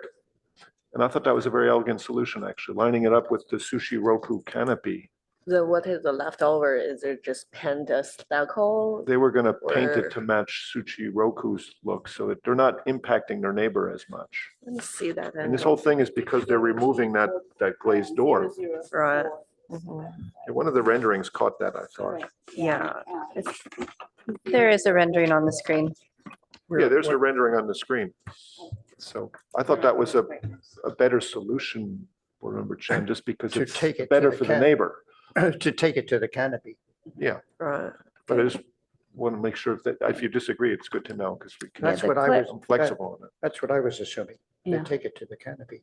Just in the rendering though, because in the notes, it says paint to match and I don't know I don't recall the surface on Sushi Roku, but it kind of looks like a textured tile surface. It's a wood slats. Oh, on the back. Oh, yes, it's a textured tile surface. Yeah, so I understood it as that would continue to the edge of the brick, but I guess that's a clarification. It's on that elevation, it said finish to match or something like that. So if that is the case, then on Sushi Ruko side, do we really want to show the brick edges showing, or it could be some kind of a Yeah, trim? you're right. What's the detail there? Yeah. It says paint to match adjacent tenant on page 80.8.01. She's got it up on the screen as well, A08.01. There you go. That keynote 20. Now, for what it's worth, I think this is sort of an interesting condition because it's the melts, part of the building that they're being thoughtful to their neighbor about. So I think that the solution they came up with is actually quite nice, that brick just wraps the edge, sort of keeping it simple, and that they're painting to match and sort of gift that rest of that space to Sushi Roku. So I don't have an issue with this at all.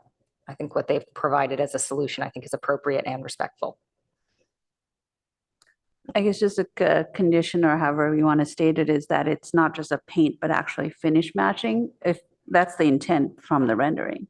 On the rendering, yes, but on the elevations, it says painted, Painted, yeah. correct? Yeah. And again, Paint to what? I don't It's a really, fairly complicated looking finish on the wall. Mhm. and for what it's worth, I actually think it's less desirable in the rendering. I think having those two tiles clash up against each other, the tile to hitting the brick, I don't think would actually look as nice as sort of a stucco finish that's just sort of painted to be subservient to Sushi Roku. So my 2 cents on it is just paint is actually better. It provides a transition between the tiles that you wouldn't get otherwise. I think those two Nice tiles Schluter. hitting each other would look bad.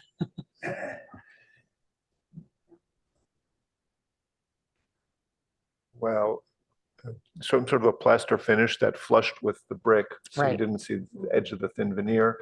And Correct. either painted to match the tile or the gray up above of the melt would be best. But Mhm. I'm inclined to let them run with this however they see fit. This Yeah. is, they're already going the extra mile, in my opinion. Mhm. The basic design intent is good. Yeah. Yeah.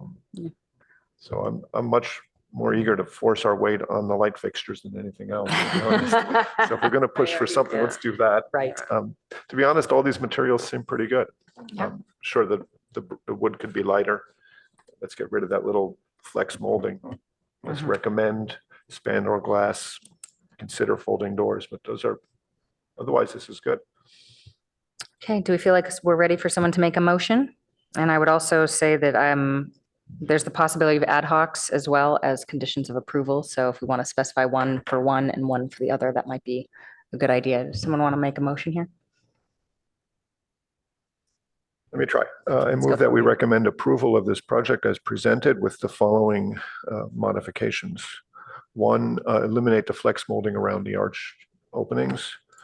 Two, use spandrel glass with a dark surface on the number 2 surface.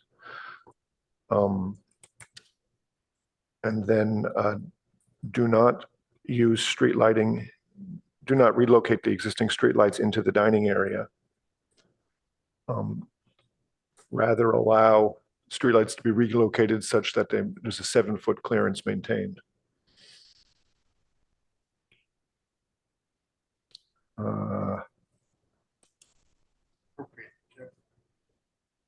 Do you have anything you want to bring back for an ad hoc? I don't think so. I'd Okay. much rather let staff run with Perfect. this. And I think the whole notion of the shopping center lighting and stuff is something staff has heard us and they've heard us. Beautiful. So I don't think anything else needs to be put in a motion or anything. I would just say a friendly amendment would be to, in the motion, that we add the allowance for a adjustment of the wood plank to a Oh, slightly I'm lighter sorry. I color, forgot should they that. see I fit. forgot that So- one. The last condition would be to change the color of the wood Oh, to plank. actually change, okay. To change it Let's to do it. match the coloring in the do it. rendering. I think the board clearly wanted that. Yeah, So saying that match the color of this rendering right here is what we're looking for. yeah. Did you mention the door? Garage Folding door, garage Well, door bifolding. I don't know what we can say I about think it. you recommend. We recommend a consideration of that door, and if it comes back to final approval with a bifolding door, no, I don't think anyone on the staff would have a Sure. issue with that. So consider using folding It doors stays instead if of it overhead changes. garage doors. Exactly. Okay, But you need, yeah, that's the motion. okay. Jody, can I ask you to do your Yes. best to read that back to us? Yes, so we're talking about eliminating the flex molding on the arches, correct? Yes. And then was it eliminating the spandrel Well, I didn't catch that one. Those arched openings should be built with spandrel glass rather than a film applied to regular glass. Spandrel glass is just a factory-made dark glass on one surface. Okay, so we want spandrel glass that has the black is integral to the To the glass, material? yeah. Okay. And then that we're not relocating the streetlights into the dining area. Potentially they would be near the curb, but we would want that at least 7-foot clearance. Yes.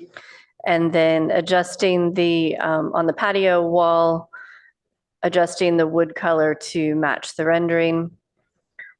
And then recommending changes to the garage door, that it could potentially be a bifold door. I'm not sure we're saying recommending. I think we'd allow them to make a change. If they see fit. Yeah. Yeah. I mean, those are, yeah, we're just whatever they want. No, absolutely. It's not a requirement. Okay. All right, with that in mind, I second the motion. Can we call for a vote? Board Member Adcock, Yes. Board Member Balte, Yes. Board Member Hirsch, Yes. Vice Chair Chen, Yes. Chair Rosenberg. Yes. Motion carries 5-0. All right, and everyone, for a time check, it is 10:17. I'm going to advise that we come back at 10:30, and we'll begin action item number 3 at that time. Thanks very much.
Separate operation.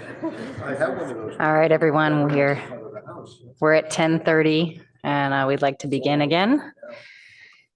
Okay, so we are on to action item number 3, public hearing. I'm gonna flip to the page here.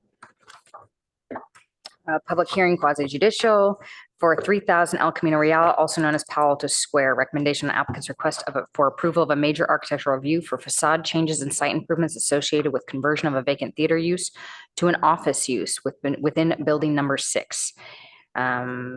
Staff recommends the architectural review take the following action. Recommend that city council approve the proposed facade and site modifications based on the findings of attachment B and conditions of approval in attachment C, while reserving a final determination on zoning compliance for the city council. All right, with that, we'd like to go over disclosures. I disclose I visited the site. I disclose I visited the site as well. Yeah, I'll disclose that I visited the site yesterday. Yes, I visited this site. I also visited the site yesterday. Thank you. And I would just like to, in this moment, take a second to say that we received a plethora of public comment, and we did read through each and every one of your emails. So if you sent in an email to the city staff, they were all forwarded. We read a lot of them. We read all of them, and there were a lot. So I'm just putting that out there for people to know. All right, with that, let's go to the staff presentation, which I believe is by Claire. Thank you, board members and Chair Rosenberg. Claire Raybold, Principal Planner. The project before you today is 3,000 El Camino Real, which is at Palo Alto Square, an architectural review application. The project is at the corner of Page Mill Road and El Camino Real. It's a fairly large site. The project in question is at the rear of the property in Building 6, as highlighted on this slide. The quick project overview. The project includes conversion of the former Cine Arts Theater to an office use. And then it has associated changes to the facade and site improvements, which include changes to add windows and doors to the building, adding 1,193 square feet of new second floor office, and new outdoor amenity space at the rear of the building for office users. So just summarizing the key considerations before you today. So what we are asking you to do is to consider the architecture review findings for approval. And considering the whether the project is consistent with the comprehensive plan, we are asking in the recommendation that you reserve the determination on whether the use and other components of the project are consistent with the zoning for council's final determination. So just a couple other items I wanted to highlight. The project does include one tree removal at the rear of the property, Southern Magnolia. They are replacing that canopy with 3 proposed trees. I do want to note that in the staff report, there was, I had noted that they had to be native in the findings, but in looking back at the code, they have to be climate adaptive, and the proposed trees do meet that requirement, but they are not native. The project also would include a seismic upgrade. This is on our hazardous buildings list. So the changes to the windows and doors would require seismic retrofit of the building. This would really be changes on the interior of the building to reinforce it. And the project would upgrade the building in compliance with Green Building Code accordingly for those changes. I do want to highlight there were, as Chair Rosenberg mentioned, there were numerous public comments that came in over the last week for the project. So key feedback from the public mainly discouraged allowing a conversion from theater to office use. They noted that additional office is not needed or expressed concern that an office use would remain vacant. There were a couple that expressed concern that the project had not been noticed properly. And so I do want to highlight that the project has been noticed in accordance with our code, which includes noticing to 600-foot radius, as well as noticing in the public paper. And with that, staff recommends that the Architectural Review Board recommend that City Council approve the proposed facade and site modifications based on the findings in Attachment B and the conditions of approval in Attachment C, while reserving a final determination on zoning compliance for the City Council. And with that, I'll turn it back to you. I know that the applicant is here today and does have a presentation. Thank you. Perfect. Thank you, Claire. Really appreciate your thoughtfulness in your presentation today. If the applicant would like to approach the podium, or if they are on Zoom, that you have 10 minutes, please state and spell your name before you begin. Thanks very much. Hello, everybody. My name is Krista. Oh, sorry. Hi, everybody. Thank you. That microphone is your friend. You're going to have to get right up to it. Hello, I am on stage now. Good morning, everybody. Thank you for having us here. My name is Krista Olson, Krista Olson, Olson. I also have Abigail on Zoom. I think you can see her. Can you see me? If you'd like to spell your name, Abigail. Okay, can you hear me? Yes. Okay, great. ABIGAILHAMMETT. And Abigail and I are both with HGA, the architects. And then I also have Claire with our landscape architect, SWA. Hi, everyone. My name's Claire Adams, CLAIREADAMS, and I'm with SWA, the landscape architects on the project. And if it's okay, I'll go ahead and share my screen. Thanks very much. You may begin.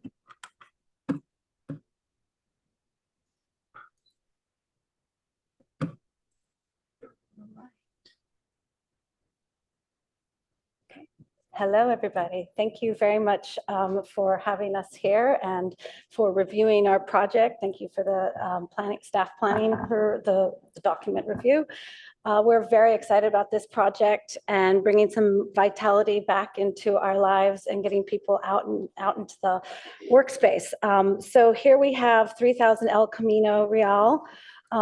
Moving into an aerial view to show the 6 buildings of the developed site, and that we are going to be proposing changes to the vacant movie theater at the corner here, noted in the pink box.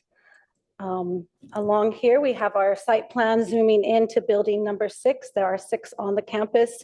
There are multiple different stories. There is another single-story building and then a couple of high rises on the site. The main entrance is adjacent to building 5 and will remain the main entrance. And there are the only proposed changes to the building are adding windows and doors, but the architectural features will remain, and then adding a back garden patio area for the new space. Here is the existing views just to walk you through. And this is, again, where I said we were going to keep the remaining entry at the same access. And then we will be creating spaces within the existing structure of the exterior building to provide windows. So we'll be providing windows along this side. And then again, providing the windows, and then in the back is where we will be providing a new patio area. There are existing stairwells that go down that are for the exiting of the movie theater currently. So we will be filling those in so there will no longer be those dark areas. There are stairwells below the pedestrian level.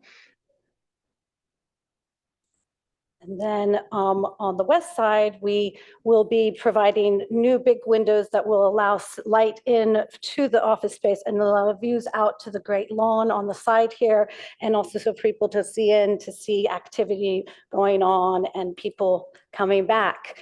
Again, is our entrance. We are proposing to keep the main entrance in the middle and replacing the two side doors with glazing that will match the existing glazing at the front there.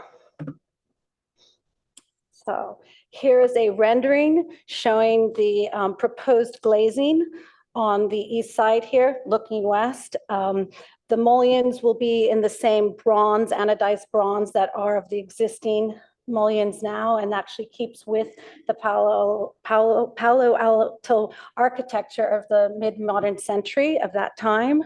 You can see it throughout Palo Alto. And then here we are at the back of the building where we have provided more glazing, since there are no openings currently, for a back patio. And I'll let SWA take a time from here. All right, I'll jumping in here. I wanted to start out by zooming out to the whole site context. Just to reiterate, this project is part of a larger office campus consisting of 6 buildings, and the landscape design for this middle consists of the courtyard on the south side of building 6. Now taking a closer look at the patio space, the dimensions are about 90 by 25 feet. And it's designed as an accessory outdoor space for the building. And we plan to maintain and protect most of the existing trees on site while adding new hardscape, planting areas, furniture, and a sense of enclosure. For the hardscaped areas, we're using a mix of concrete paving, decorative concrete tile, and also adding some synthetic turf in one of the lounge seating areas. We're also providing a mixture of built-in custom furniture and movable furniture throughout the lounge areas. The patio is enclosed with a 6-foot redwood fence that goes around the whole patio and has 2 egress gates on either side of the patio close to the building. I also want to point out the feature breeze block wall that's centered on the long side of the fence, just to provide sort of backdrop for the main flexible space on the patio. And as I mentioned before, regarding the existing trees, we are preserving most of them, except with the exception of one tree that's a southern magnolia that's sort of located inside the patio space. And according to the arborist report, this particular tree wasn't in good health.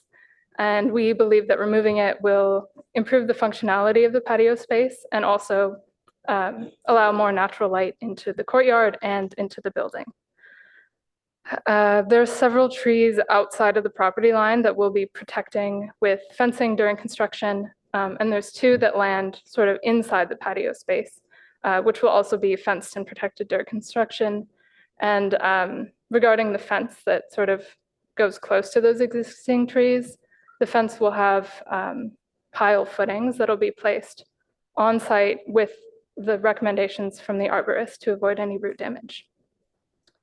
To make up for that one tree removal, we'll be adding 3 additional trees, canopy trees, along with, I believe, 8 hedge plants and plenty of understory planting to the project.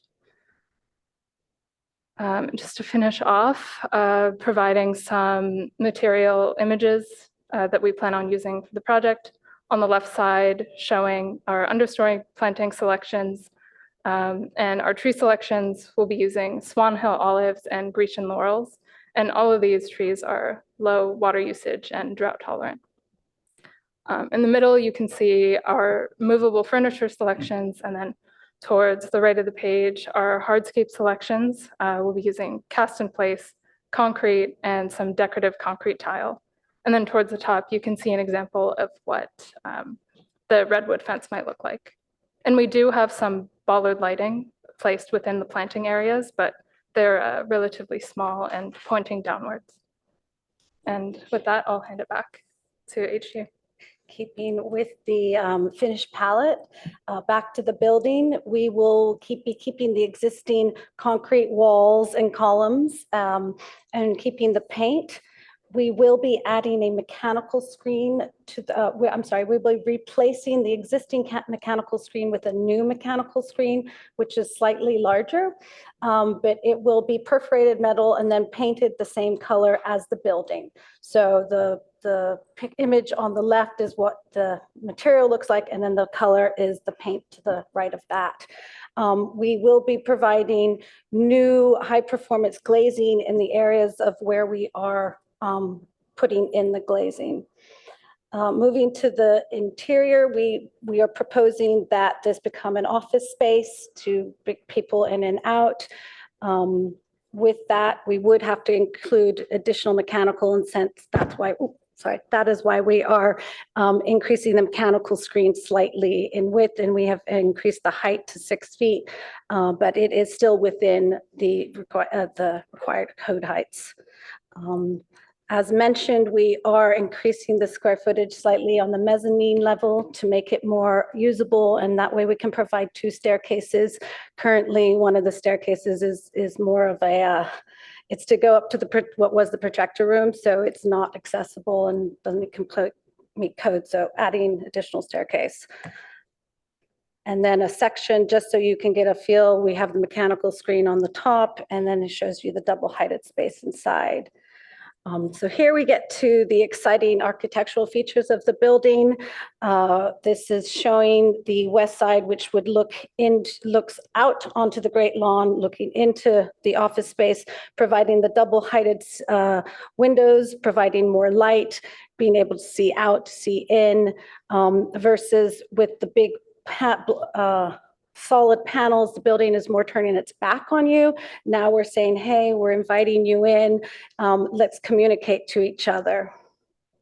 And then you can see the fence for the new common area for the building on the right side on the back.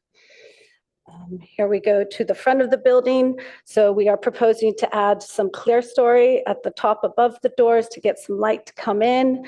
And then, as I mentioned before, replacing the 2 side doors with filled-in glazing that will match the existing and keeping the main entry where it is. Again, the mechanical screen, it has become longer. We're also trying to make it a little more symmetrical on top of the building, even though you won't really see it. Just trying to make it a little more pleasing to the eye there. And then here we are on the east elevation where we'll be putting in slivers of glazing, which are about, I think, 4 feet wide. I'm not sure, Abigail, if you can confirm that, or 5 feet or so, in slivers along, and that's where the pedestrian walkway is. Sorry, they're 6 feet wide. 6 feet wide, sorry. Okay, sorry. And then here we are on the back of it where we've added, oh, that's what the beef is,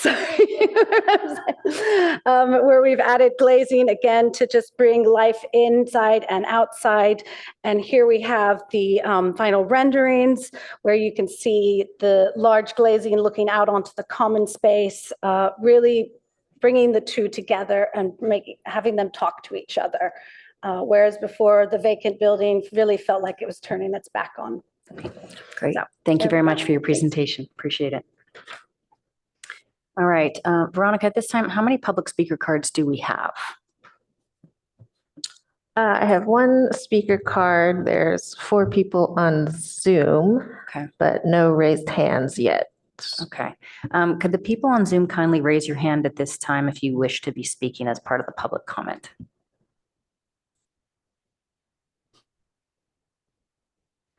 How many raised hands do we see?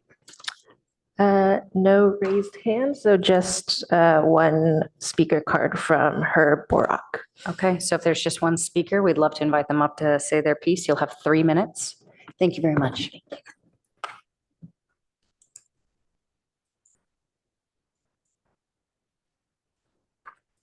Good morning. You'll have 3 minutes to speak. Kindly state and spell your name for the Yes, board. Herb Borak, Herb, B as in boy, Orock. I submitted my comments in an email letter to you. I only got 1 bounce back that on the council, which was copied on it. The one to Tanaka, for some reason, couldn't be delivered. I believe you should continue this item because environmental law requires you to have a complete environmental document before you in order for you to make a recommendation, even though your purview is only one piece of the project. As I point out in my letter, the approved PC zones for this project include as required a development plan that's adopted as part of the ordinance. And that development plan includes as part of it a land use plan that shows the uses on a diagram that include a theater. Therefore, the complete project would include amending the PC zone to change that land use plan that is part of the development plan. Those are incorporated in the ordinance, as you can see on packet page 57, which is ordinance 2533 in section 2, which says that the diagrams attached here to entitled development plan are incorporated herein by reference. And similarly, on packet page 60, bottom of page 60, I believe it is, or is it top of 61? I guess tech up 61. They're incorporated here on according to Palo Alto Municipal Code. The section numbers are different than those in my letter because of a reorganization of the zoning code, that the PC zone was once in chapter 18.68 and now it's in 18.38. Therefore, since the development plan that includes the land use plan, which shows the theaters, is part of the ordinance, the part that's under your purview may be considered a minor thing, but it cannot be separated from the rest of the project. The environmental review requires environmental review of the entire project rather than a review for each separate piece, each discretionary approval. And it's for that reason that I believe you should continue this until you have a proper environmental document before you for the entire project that would include amending that portion of the plan community zone. Thank you. Thank you very much. Are there any other public speakers? No, just the one. Perfect. Okay, at this time, we will close this item for public comment, and we will turn it over to the ARB to ask questions of staff or the applicant. I have two questions for staff, please. Could you clarify that a sign on the site is not a requirement for proper notification? I heard you say in your report that the project was properly notified because it had been placed in newspapers. A sign on the site is not required for minor architectural review applications. And this project is technically, so the way the code works under 1838, it says that you can do a PC amendment, or if something is minor enough, it can be processed as minor architecture review. The applicant is arguing that this is a minor architecture review application. The city has stated that if we are going to process an application, we were going to move it to the board, which is within our purview if we feel that it requires a public hearing. The city also has the discretion to defer the final decision to council under the code from the director to the council, which we felt was appropriate in this circumstance. I'm sorry, Claire, I'm just driving to the fact that I did not see a notification sign And on my the site. point is that it's not required. Yeah. And the staff's opinion is that that is not required. Yeah. Okay, I just want that for the record so everybody can hear it. Secondly, could you clarify for me, please? The Architecture Review Board is required to make 6 findings in order to recommend approval. And that includes the first finding, which would require us to find that it's in compliance with the general plan or applicable portions of the general plan, comprehensive plan. And you've listed in here a series of elements of the comprehensive plan that you believe are applicable to this project. Is that correct? Correct. Okay, so if we were to find even one of those, if we can't make even one of those findings, then we cannot recommend approval. Is that the plain language of the code? The comprehensive plan is a broad brush document, and so no project could adhere to all of the different policies and programs that are in the comprehensive plan. So our analysis is usually that on balance, a project conforms with the comprehensive plan. Now, zoning would be different, that you do need to adhere to all zoning requirements. Absolutely. I'm just saying that in the staff report, there's a number of items in the comprehensive plan that are referenced and some notations and information is given. I assume that's the case because you think those are relevant portions of the comprehensive plan to this project. Correct. Okay, so if we could not find that that's the case, that it complies with those things, then we would not be able to make the finding according to the statute with the plain language of the law. So I just want to get a sense that that's I actually think how it that should you be could read. choose to do that, yes. Okay, Yeah. thanks. Okay, that's all. No other questions. On that note, actually, I'd like a little clarification as where the zoning stands right now for this property. Is it that it's in an application to adjust the zoning to change the space to office use? Is it the zone currently allows office use? Could you please clarify that a little bit? It's the applicant's position that a zoning amendment is not required and that they can submit an architectural review application and that they are consistent with the zoning. So based on what? They are stating that they are consistent with the zoning because the zoning allows for a mix of land uses, of which office is included. It does not specify a specific mix that has to be achieved on the site. And there is additional language with respect to net leasable floor area that's detailed in the staff report that they feel that they are compliant with. Okay. Okay, thank you.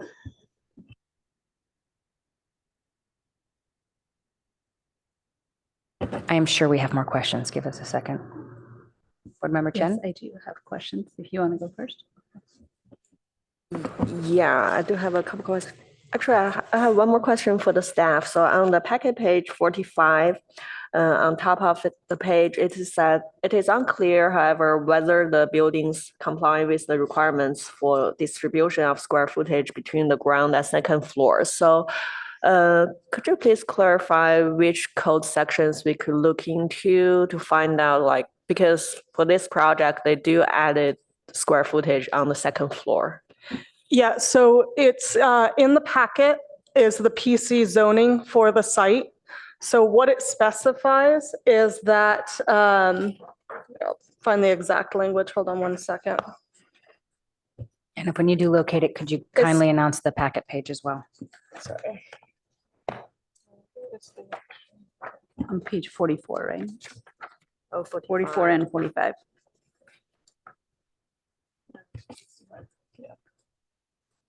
They might be looking at something different, so I want to make sure we're all on literally the same page. So it states the 1- and 2-story buildings. Which page are you on, Claire? Sorry to interrupt. Sorry, packet page 61. 61, thank you. Yep. It states that item number 3 under B, improvements. The 1- and 2-story buildings, which includes 4 of the 6 buildings on the property, shall not exceed a total of 85,000 square feet of net rentable floor area, with 65,000 square feet to be on the ground floor. So they are providing, I believe it was roughly 67,000 square feet in total. So they are under the 85,000 total. And they have, trying to remember how much was on the ground floor. But it was under the 65,000. Board Member Adcock is pointing us to page 44. Is it that bottom left of paragraph? page 44.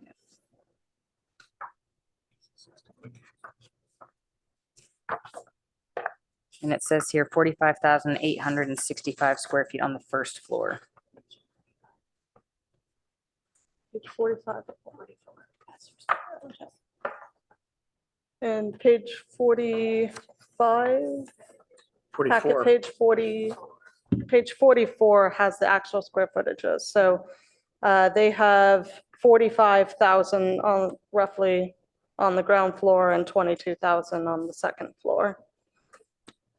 I believe that's the existing, and with the new proposal, it's, Yeah, correct me that's if I'm wrong, with- 45,865 on the Yeah, first sorry. floor and 23,234 on the second Mhm. floor. Okay, thank you for the clarification. Yeah. Can I ask for further clarification for understanding on this? If I go back to page 61, where it says 1 and 2 stories shall not exceed a total of 85. And I can construe that it also means that the first floor cannot exceed 65, right? If I kind of split that sentence up. It doesn't say that the second floor cannot exceed 20,000 by that, in that same sentence, which they are exceeding here. And I guess that's the parsing of words, right? Whether- Exactly. Okay. Yes. Thank you. Can I continue to ask some questions? So, okay. I have to say, these large packet sizes are making reaching the microphones a little bit more difficult than usual. So I'll try and remind everyone when they're close enough or not. So I want to start with the elevation design. So on the west elevations, we saw that beautiful large tall 2-story tall glazings, but there is no trees outside. Or do you have any thoughts on the shading devices?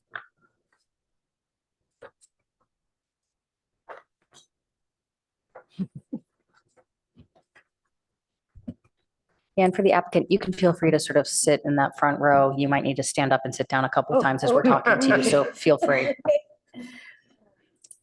You're asking about you're asking about the west elevation. The shading devices, the shading consideration. So we're not adding any additional trees on that side. The only trees we're adding are on the south side. And I believe it's because we're not able to fit them on the sidewalk on the Right, west but side. for the building design, then is there any additional architectural features that can provide to reduce glare inside? Well, inside we would have meco shade. We would have some type of shading devices, window shades to use. At this time, we haven't proposed anything to be added to the exterior of the building since we're trying to keep with the architectural features that are original there. Okay, thanks.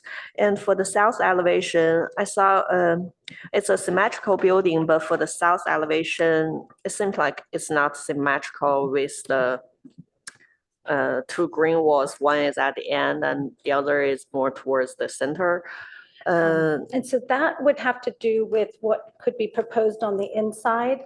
On the right-hand side of that elevation, I guess I could share my screen, where you have the blank wall still remaining is the possibility of where the restrooms could be. So that is the reason why we are trying to look at how the inside could possibly be used and where we want that light Right, coming so in. for the south elevation, then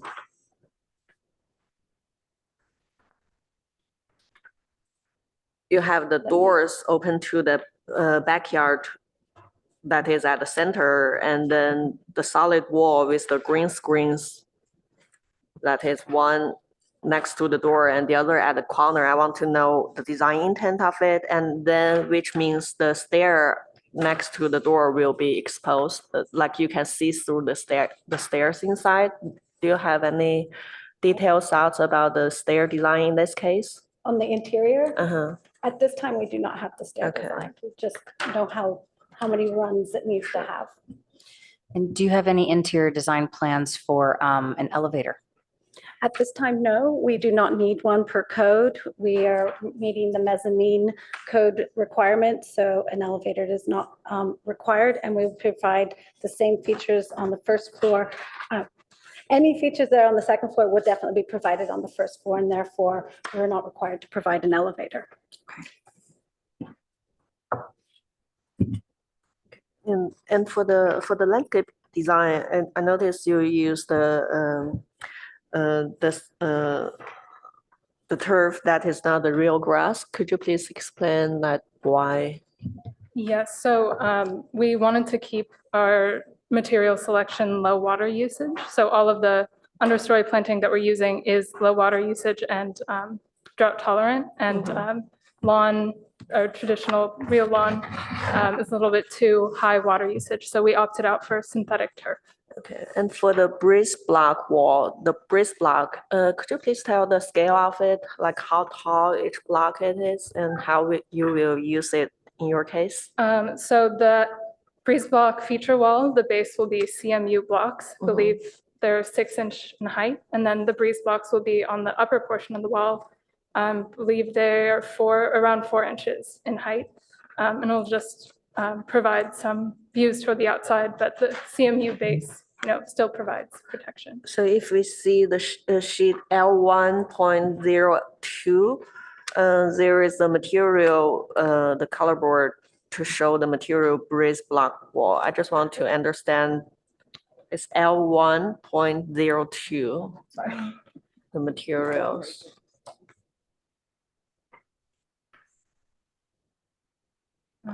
Sorry, one moment.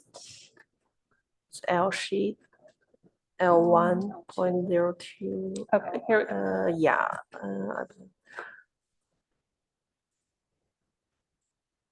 If you zoom out, to see the. Here we go. Yeah, so block. they're made out of terracotta clay tiles, and you can sort of see through them. They're not solid. So could you please give a general dimension on, like, since you have the single block on the lower left corner, how tall it is and how will you apply to this wall you designed? I don't have the exact dimension on hand. I believe they're 4 by 6 inch blocks around that dimension, and then they'll be stacked and mortar set on top of the CMU wall. Okay. This is Abigail from HGA. I think it may also be helpful to look at the northwest rendering, because that shows the breeze block wall rendered.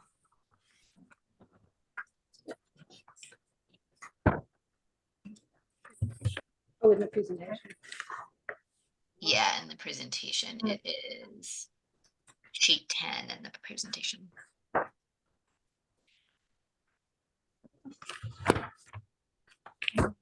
Oh, actually, my page is than yours.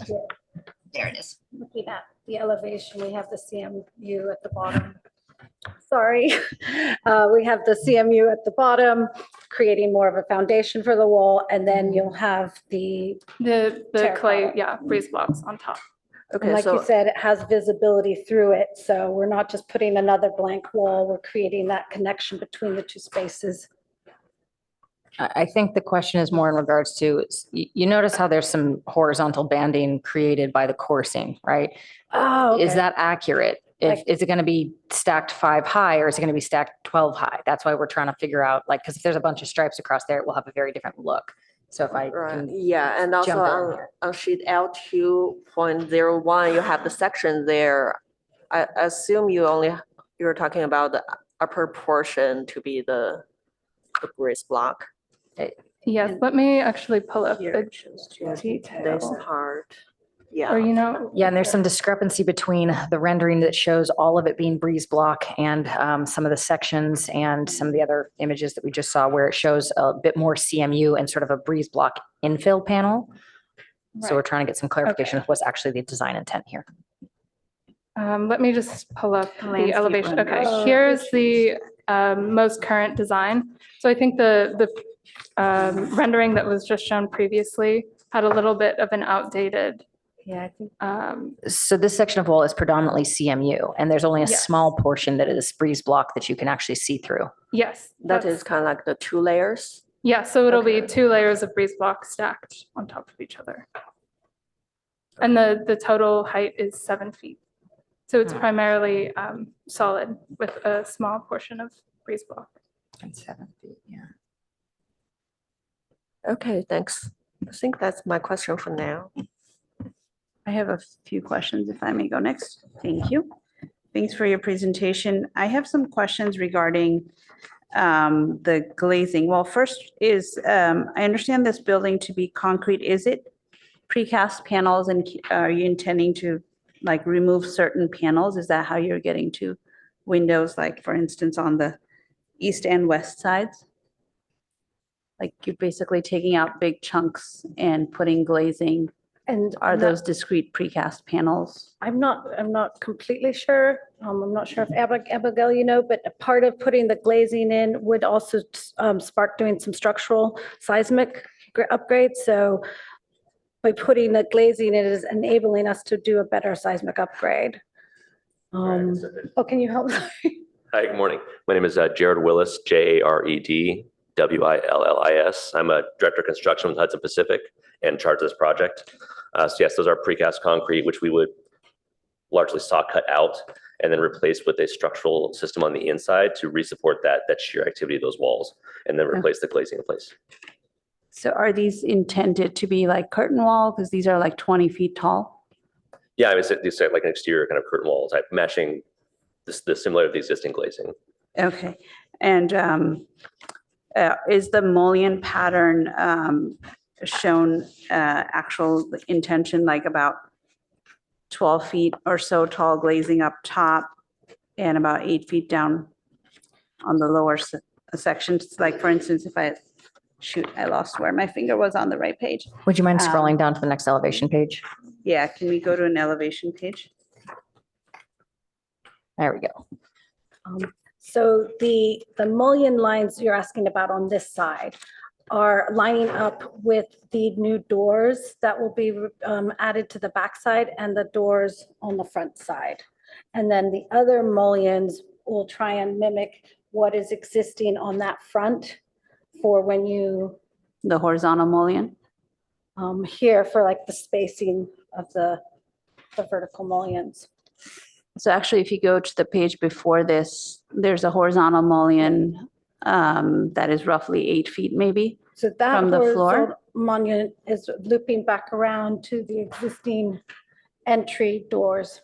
There we go. Yeah, and actually, if you go back to the one you were just at, I think there's a mullion in line there as well. When I look at the pictures, there's a horizontal mullion that's missing on this elevation.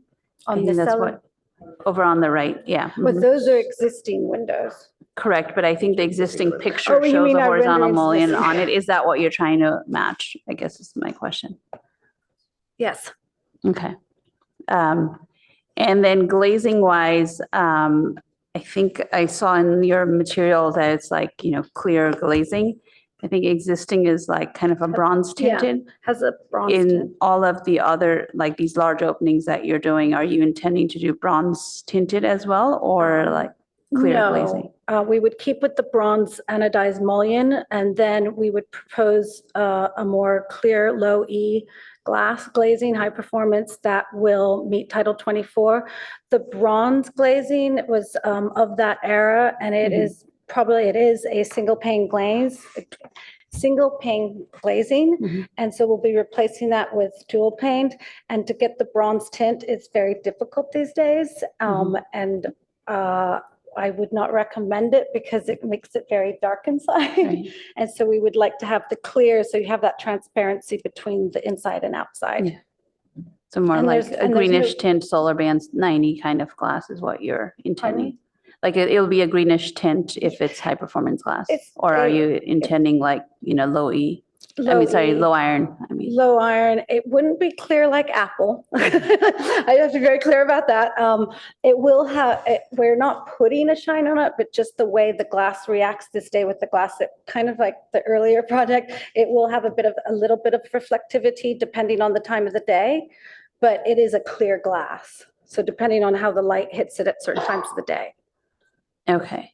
But if it's, yes, what we normally use now is high performance glazing, they'll have a greenish tint versus the bronze. So like in this elevation that we're looking at here, the right little bit will be bronze glazing versus the left will be more greenish tinted. And they're not exactly in the same plane. Correct. So I think that works from a design aspect. Yeah, these are very large panes of glass, so I assume that's in your construction budget.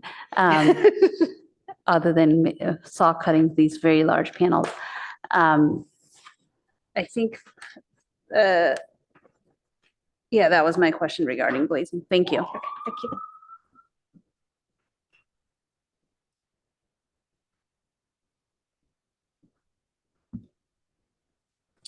David, do you want to share your thoughts? Yeah, sure. I had a question about the zoning still. Are we done with questions or?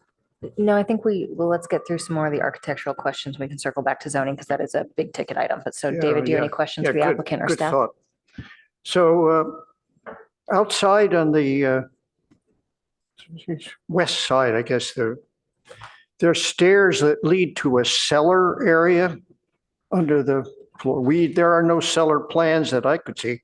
So Unless I missed them. those back stairs on the back side Yeah. are actually from the theater. So the theater, you walk in at level and then it slopes down.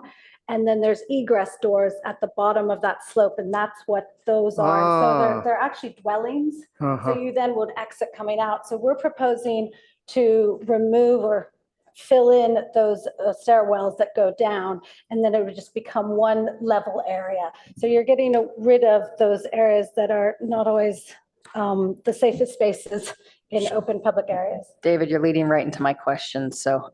I'm sorry. No, it's perfect. It's perfect. But do you want to said continue? for me to talk. So. No, it's all for you. So the mechanical system, I mean, I see some holes in the roof.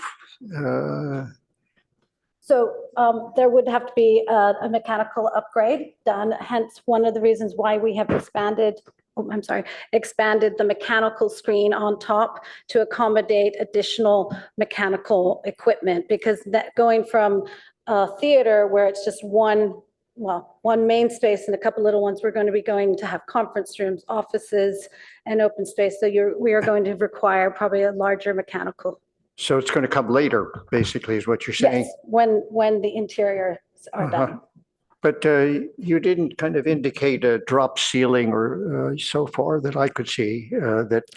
We haven't gotten that far for the interiors yet. Okay. And I think we would probably keep it open and not have a drop ceiling to try and keep that height. That is something, a specialty of this space that people are looking for in today's world. They don't want just your standard offices. If we're going to go into the office, they want something special. And this space provides that with the double heighted ceilings. So then there'd be a ducting. You would have your exposed ducts for HVAC.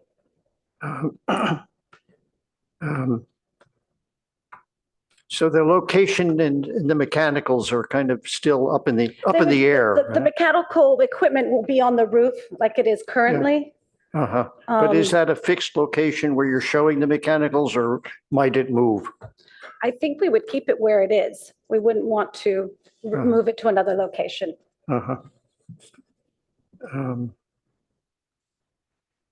In terms of cutting the wall, et cetera, from the outside in order to make, when you cut column to column line, that's probably easier to do and make it really work. Can you do it in a vertical panel the way you are doing it on the south side? I'm sure you can. We can do anything these days. I think we haven't fully explored the exact, I mean, at this planning stage, we haven't fully explored the exact structural and demo requirements. But yeah, we would cut those into smaller size. That's the southern facing elevation to reduce the heat gain on that side. And you're looking out the parking lot, which is not as nice as looking out to the great lawn or the back area as well. So we have made some choices about why those windows are smaller. We still want to bring light into the offices and into the space that way, but they're smaller for a reason. I think that's it for me. Can I ask a follow-up question about glazing, looking at the plan? So you'll have, like on the east side, I think east or south, whichever way you orient this, you'll have the second level as well. And the elevation we were looking at earlier, I think the ones with the skinnier windows. Will that have the floor line visible through, or will it have spandrel when you have the second floor line somewhere halfway up the glazing? Good question. I mean, the mezzanine level in this picture here is to the right on the bottom image, on the bottom right, so that's hidden along that sort of southern elevation. Right. So it's not intended to extend out past that line, that last shear panel. Could you But in flip the to one of other the other elevation ones? it is. If I go to plan on G 2.01, like this side. On the parking lot side, you would see it sort of cut horizontally across those windows, yes. Okay, so the floor line will just be visible through the edge. I think we would have to have something to obscure that, yes. Thank you. On that same vein, do you mind jumping to the front elevation very quickly? So this one gets hidden by this striation line here, and then you're adding in these windows to allow some light in, correct? To the upper, okay. Okay, so I've got a couple comments here, if my board members don't mind me diving in. Number one was absolutely how that spandrel glass or structure is going to be treated along that entire facade with the mezzanine. Number two is sort of in regards to, on the mezzanine plan on A2.02, you have no interiors shown. The reason I'm asking this is because, yeah, if you flip over there, perfect, thank you. And our presentation actually has the grid lines on, which your presentation does not. It looks like there's a potential clear divisions for individual office spaces. Now, if that's something that would be determined by the, filling out of the interiors, the two corner pockets above on the same facade as the entryway. There we go. So flip up to the mezzanine level, please. Beautiful. So if you stay still, I can highlight this, right? So let's assume that maybe somebody does come and decides to fill all that out. This space would have no windows and this space would have no windows. And the reason I'm bringing this up is because if this is going to be filled out with individual offices, you would need some sort of ventilation, and that would in turn affect this facade or of these facades, right? Do you have any understanding of what the intent of this interior upper mezzanine will be? Yes, we would have offices on the upper mezzanine area. I would imagine that the spaces you identified might be more support spaces like copy rooms, not necessarily occupiable, but that's not yet determined. Okay, and then again, along this facade here, there would need to be some sort of hallway in front, so those offices could get skinny, but that's not necessarily what we're here to review, but you would maintain it so that every office has a window? I don't know the final layout of those offices, so I can't promise that every single one has a window.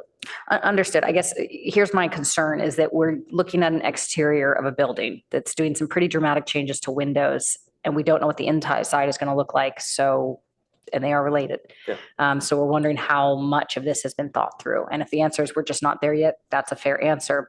But understand that, our job is to either approve or deny based on what we're shown. And if the information's not necessarily clear or there, then that makes it a little more difficult. Going back to the ground floor level. So you guys are going to be finishing out that floor at a solid flat level, same as the entryway. Do you mind pointing out on the grid lines, and thank you for keeping this one up, where that transition will begin?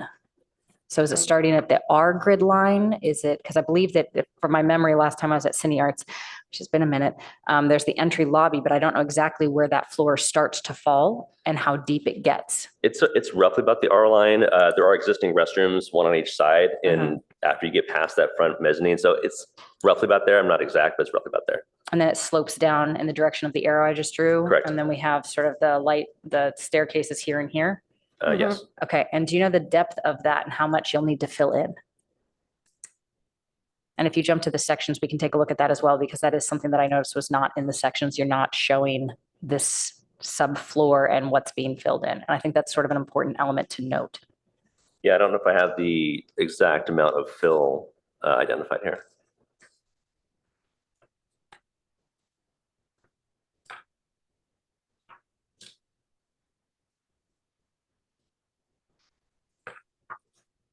I'm going to talk while you're looking for it. Because part of the issue is that the sections really show a pretty basic section. And what I mean by that is that they're not really showing the foundations or any of those items. Now, one thing I will say is that I'm very pleased to see that this was, sort of a remodel. And I think that you guys are doing a good thing with the retrofitting, but I would like to make sure that we fully understand what's happening with that floor raising. Yeah, I think given the stage we're at for exterior planning review, we had not fit out those details for this application. Sure. Okay. Okay. And then again, no elevator. That's my last question. Okay. And then I think I have one more clarification question, pretty minor. So my understanding is that all of the glazing around the three sides is going to be new. The glazing on the front facade, if you don't mind jumping back to that drawing, I'm trying to just make sure I fully understand where the bronze glazing will remain versus where the new glazing will come in. So on this is going to be bronze This is going to all be bronze. This is going to be bronze. So what do you do with these little infill panels? We're going to try and match them. Oh, good luck to you. But That's good. That's going to be a challenge. And So it's not worth keeping the the doors. The doors end up becoming conference spaces in the front. So we want people to enter directly into the conference spaces. Okay. Is there any potential landscaping or anything like that that maybe would be more conducive to just blocking them off? I mean, right now they're just concrete in front of those doors. And we're not proposing any changes to the exterior concrete Okay. in that area.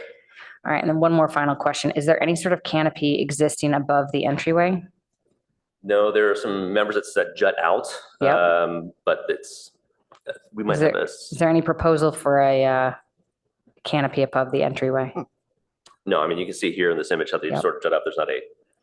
I'm sort of asking leading questions, so I apologize. I kind of know the answers already, but just wanted to confirm some of this as well. So basically, but also, if you don't mind staying at this photo, so all of this will remain that bronze glass. Correct. This up and over is existing to remain. All of this center one is going to remain bronze glass, and then the sort of secondary one. But the doors will be new, and you're going to try and match. And then all of the rest of the glass you're going to have as a different color and texture. And so the Or clear not story texture, is but color. stepped back on this facade, so it's not in plane with. So you don't really see it at the same time, except for when you're standing over here in this parking lot looking back at it, or in the right now. or in the park. All right, understood. Thank you for the clarification. That's all my About questions. the canopy, though, I think given the extent of renovation you're doing, I think you will be required to have a canopy over entrance doors. I don't remember if it's regular building code or Cal Green. So I assume you'll include a canopy for cover over front entrances. You're asking us to include a canopy? I think building code will building code? require you to, not us in particular. But yeah, right? We'll have to look at that. Yeah, it hasn't come up as part of our Yeah. initial review as a requirement.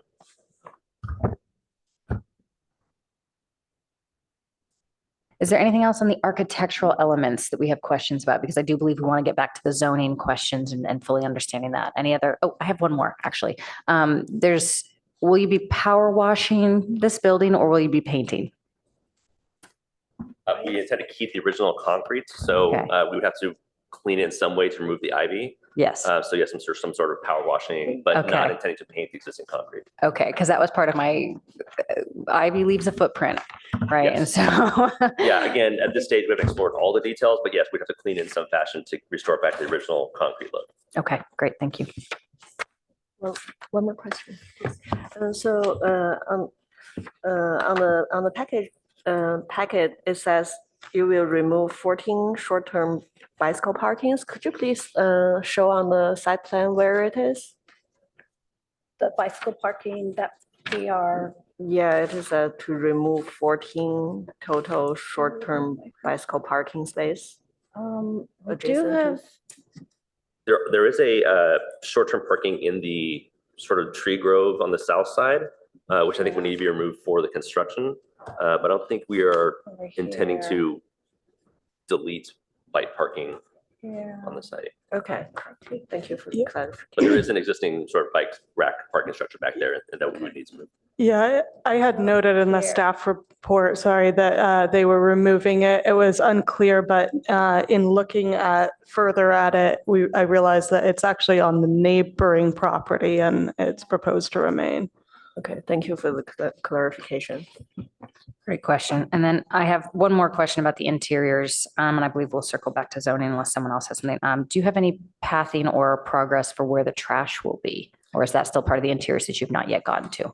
So the individual trash of the offices, no, we don't have that. There is a large trash enclosure on the south side next to the existing parking structure. Yeah, there you go. So circle in pink there. But That nothing, is serving the entire property. okay, but nothing on site that you have in terms of a collection before it goes there. I apologize. We would just have sort of standard office millwork trash cans. Okay. Okay, thank you. Peter, you want to get into your zoning questions for staff? Yes. So And to you guys staff, can probably take a seat for a minute. Thank you. Finding number one also relates to the zoning code. And we look to you to tell us what the zoning code is on any given project. That's not our purview to interpret the code. In this case, the zoning code is a PC zone that was established by City Council in 1969, specific to this property. And what I'm hearing you say is that you're interpreting the PC zone to be as defined in the PC text, the ordinance that was written in 1969, not the specific buildings and use of the buildings that's on the site right now. It's being defined, you've chosen to define it by the text. Is that correct? It's not we feel that it's the development plan is the buildings, and the zoning ordinance itself, the PC language, defines the uses that are allowed on the site. So that's why this would be coming to us as an architecture review, because we're modifying the physical buildings, which are defined not by the text of the ordinance, but rather by the existing buildings. Yes. Okay, because that ties into, I just look up 4075 El Camino Way as a project currently under review, which is a PC zone. It's a housing development of some kind, or they want to physically change it. And what you've been telling us on that project is the PC zone is defined by what's there right now. And any change, you've said this to us several times in our hearings, any change whatsoever from what's there now is what we're defining this as. Correct. I just want to be clear then that what we're doing here is defining the use, not by what's there, but by what's written in that statute from 1969. This is the crux of the matter coming up in the future. So I'm trying to get all of our PCs have permitted and conditional uses is usually how we would do it.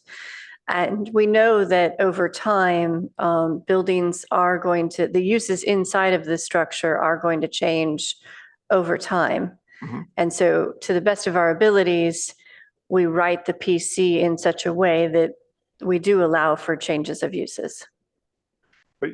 But am I incorrect in saying that you've told us specifically on PC projects, any change from what's there now, any change from the physical existence is a change to the PC code?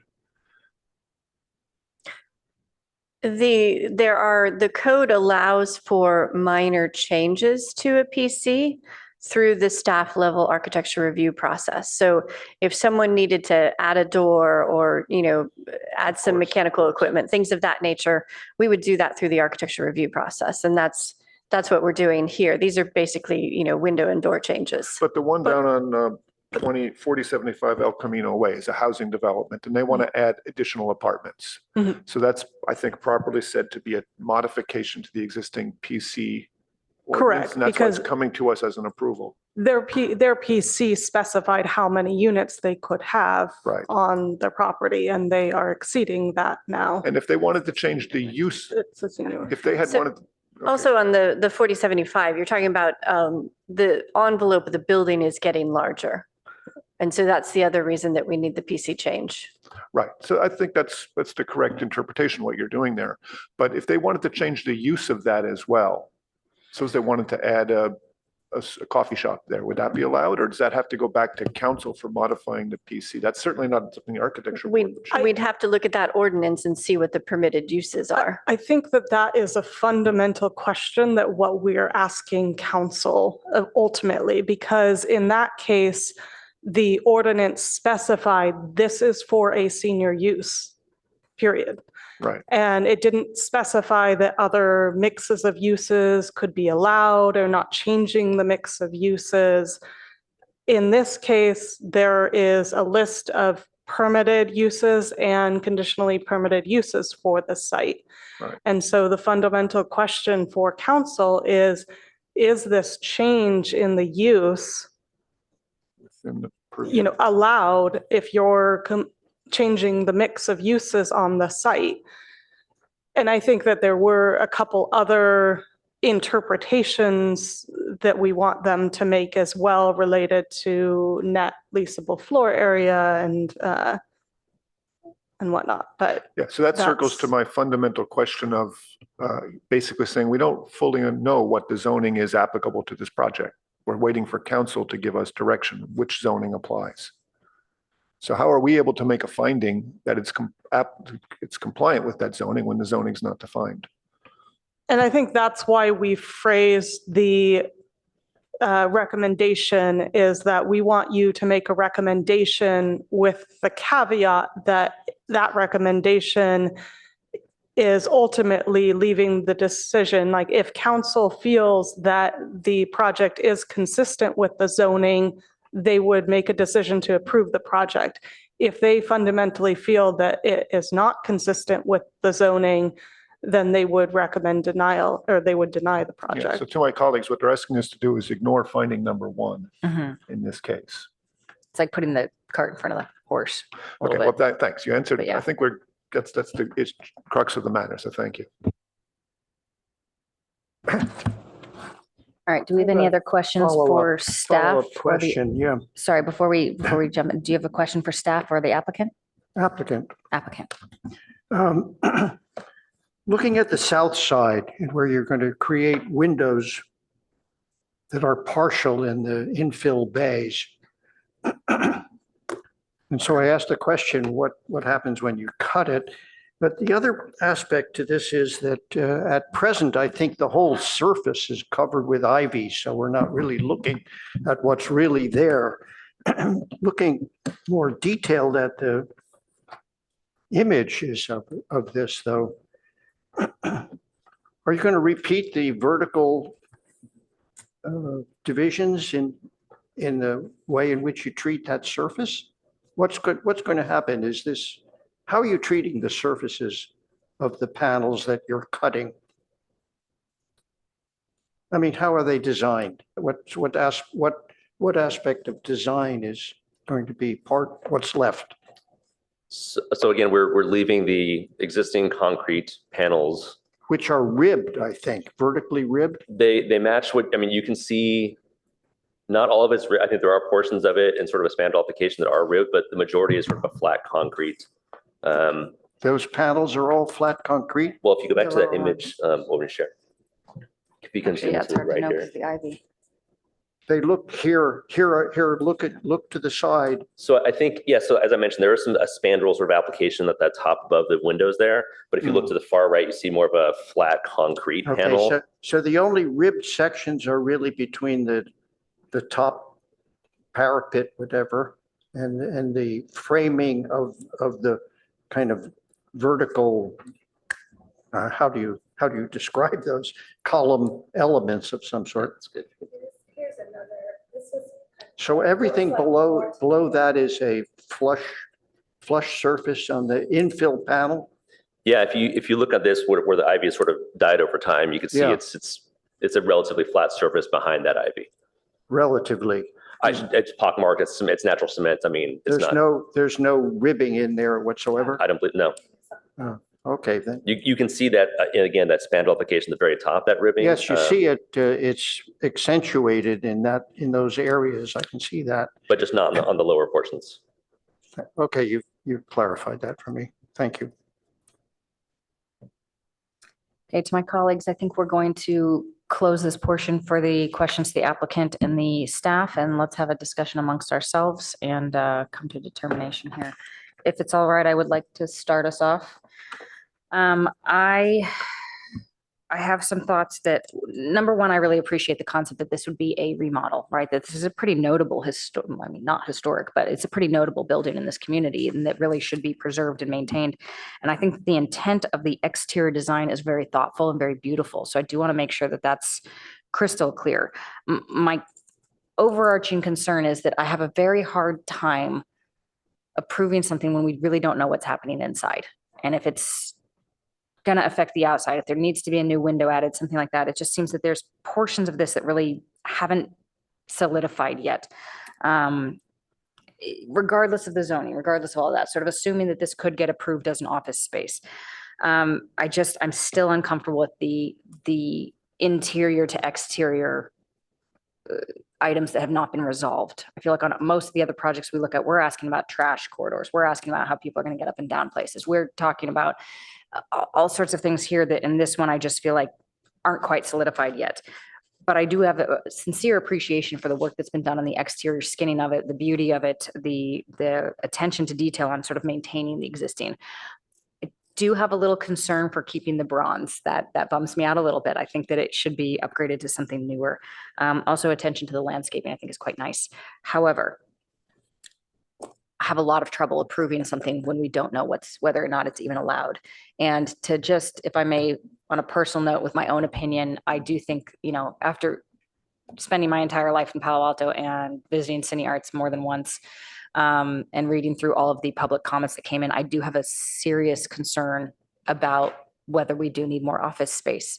Now, again, that's outside the purview of ARB, whether this gets converted to office or not. But on a personal note, I just would like to say that I don't know if this being an office is actually the right use of this building. So at this point, I'm sort of uncomfortable moving this forward with the questions that are in the air in regards to the interiors, the trash, how the spandrel glass is going to go across with the floor system there. That's going to dramatically change that facade, with how the glass intersects with that second floor level on the mezzanine. I understand an elevator is not required. It makes me uncomfortable to know that there's a second floor that's being built in 2024 that does not have an elevator when you already have a sunken floor capacity to put gears and things underneath it. It's not like it's a slab building where you have no space underneath. Additionally, on that note, I'm very concerned about not getting enough information on how that floor is going to get filled in. So there's a lot of the pragmatics of this project that are making me a little bit uncomfortable pushing it forward. So I'd like to hear what my colleagues think, though, and hear if maybe I'm being a little bit too cautious. Yeah, I would like to sort of respond to that. It's not such an easy task, this particular task. We're taking a solid building that's been used as a theater, that's totally interior, and making it as open as is reasonable to do, so that your interior faces, this is a justification of what they're doing here, I think, is that they're opening the building to the courtyard on the inside, where it faces a street, you wouldn't want to have it wide open. So they're responding to the exterior issues of movement and people and access, et cetera, I think in a very reasonable way. The back of the building opening to the garden, which is really beautifully done. And the garden details are beautiful and incredible. They're more detailed than the rest of the building, which has to be held back for a while now until they find. So I understand your point is that we're going to approve something that we don't know about the uses of the inside. They don't relate at this point. You have to relate the inside, the way it's going to be presented, to somebody to lease it. And to speak to that just very quickly, I also understand why they haven't gone farther, right? I think that that's absolutely fair that they haven't pushed it to the depth that it needs to go, because they don't know if it's going to get approved. So this is a little bit circular.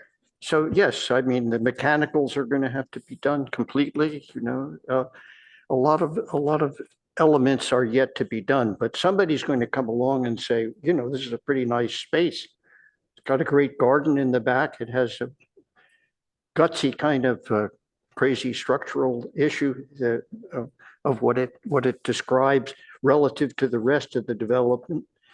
I think there's enough of a justification for what has been done. I have the same hesitation because the interior is not designed, and therefore the exterior is not designed as far as I'm concerned, because whether you'll have spandrel glass or what have you, what the structural system is going to be for this major seismic upgrade, that will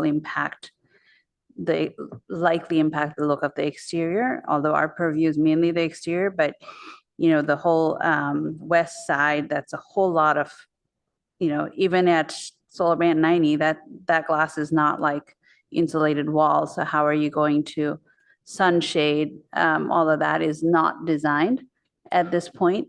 And I feel like just on the basis of how the interior might flush out, I'm not totally sold on not having an elevator either, because that again depends on how you're going to use the space. And note that is how this space is going to be used till the next renovation, right? And mezzanine is a very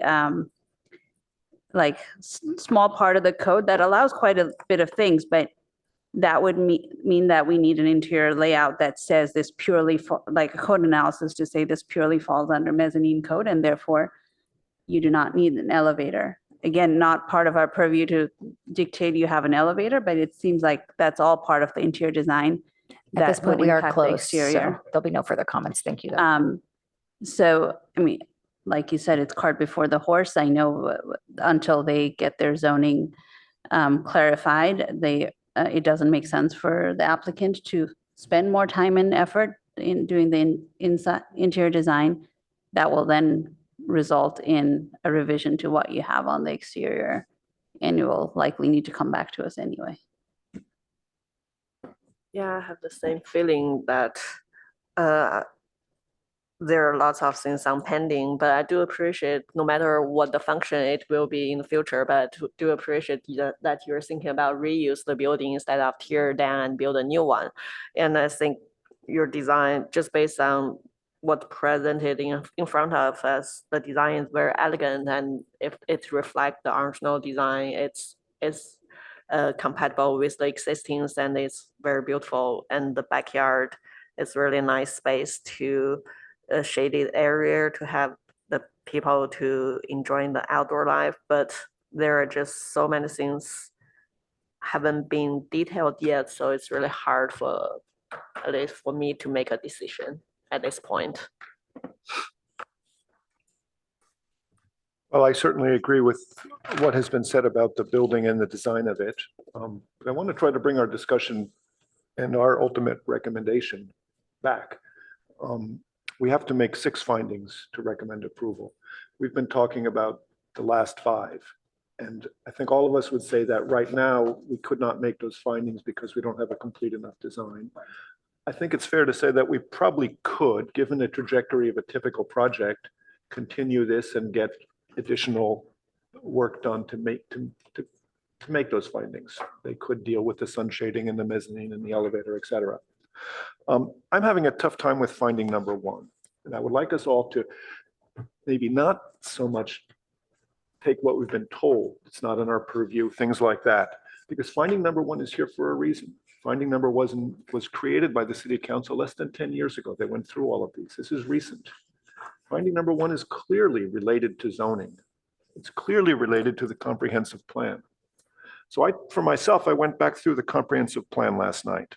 And I think the comprehensive plan item policy L1.6 sums it up the best. And it's the one that staff pointed out to us that they think applies to this project. So it's clearly the one we have to find works. And it says the project should encourage land uses that address the need of the community and manage change and development to benefit the community. That seems very clear to me. When I read staff's argument against that, it has to do with the fact that the building is vacant and it's unclear whether a theater would function as a business. Well, the building is only vacant recently because they want to change the use. As far as I could tell, it was functioning as a fine business up till recently. And I think that's hardly a reason to ignore what the comprehensive plan is saying. I'm driving towards that because I think we should recommend denial of this project based on not being able to make finding number 1. And I do not see how any changes to the design, to the architecture that we're talking about, would change that fundamental fact. I think the changes proposed to this building will not allow us to make policy finding L1.6. Encourage that land uses address the need of the community, manage change and development to benefit the community. It does not. Therefore, we should recommend denial of this to the City Council so they hear loud and clear what we are saying. And I think us as members of the community reflect what more than 1,000 people have said. In the space of, as I understand it, 48 hours, we had over 1,000 signatures on the petition as well. I think we should be listening to that. Again, finding number 1 requires us to find that it's in compliance with the applicable portions of the comprehensive plan. Policy L1.6, encourage land uses that address the needs of the community and manage change and development to benefit the community. If we can't make that finding, we cannot recommend approval. We can't even recommend continuance in this case, in my opinion. Thank you. I have a comment to make about that. Maybe it's too much in the form of a real estate response, but it nonetheless has meaning because the fact that this, in zoning is a sort of a mixed use of the site here, where it's used for a theater or has been used as a theater and offices and research and development or whatever else is allowed for the rest of the buildings. The theater failed for some reason. It failed. I think it would be terrific if, in fact, it succeeded and could be kept, but it did fail. So now the owners have a onus on them. What do we do with a theater that's failed? I would wish it had succeeded and that maybe you would have more of a change in the zoning on this particular site, that you could add functions to the site that would make it a place for people to go. But it isn't the situation that the owners are facing. So to use the legalities of our zoning against the owner here, in this case, it's against the owner, I just think it's unreasonable. It's hard. I mean, I don't like taking this position particularly, but I think that they have the choice. What are they going to do with this space? What will it be if they don't change it into offices? What could they do? It would be wonderful, actually, if we said to them, why don't you expand on the social uses of this entire space? Because it's a huge, huge site in a very prominent location with all kinds of access possibilities here that, it's a major, major site in the city of Palo Alto.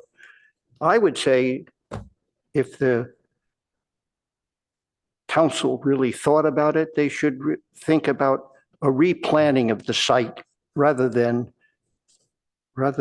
just throw it back at them and say, we're not going to approve it.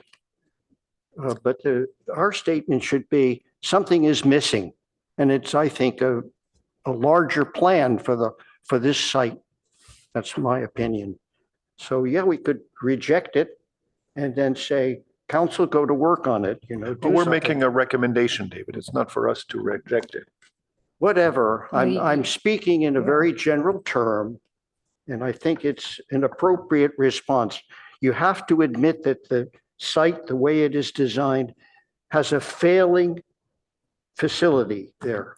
All right, I'd like to speak to that if you don't mind, David. I'm looking this up because I was curious. Apparently this was opened in 1971 and operated successfully as a movie theater until 2020, and it closed due to the pandemic. And by 2021, it had officially shut down. So I would like to take that into consideration, that when we say that the Cinemark failed, I think there was a pretty mitigating circumstance there that caused that rupture in something that was otherwise a very long-running movie theater and beloved portion of Palo Alto. Now, Peter, I'm also going to say I'm hear you loud and clear with your passion of your potential for denial. My one question to you would be if they change what it is, right? If, let's say, this is the exact same sort of proposal in the facade, the garden, all of that, but it's an art museum instead, right? Is it potential that they come back and say, okay, we're not going to make it an office, we're going to make it a museum, we're going to make it something else, right? Maybe it's not a theater, but maybe it's something else. Would the best path forward be to deny the application or to continue to a date uncertain and allow them that opportunity to figure out what they really want to use this space for? Because I do agree with you loud and clear that I think that finding number one, policy L-1.6 is not being met. I completely agree. The question is, to move forward in some capacity, is it better to deny and make a statement to the city council, or is it better to allow for a continuance with the open-endedness that if it comes back as an office, it will be denied? So, and Board Member Adcock, I hear you had something to say as well. Yeah, because one thing in terms of the theater, my office is not too far from this site. I've been there for about 13 years. And so for some part of that, the theater was running. How successful, I don't think that's for our judgment. Correct.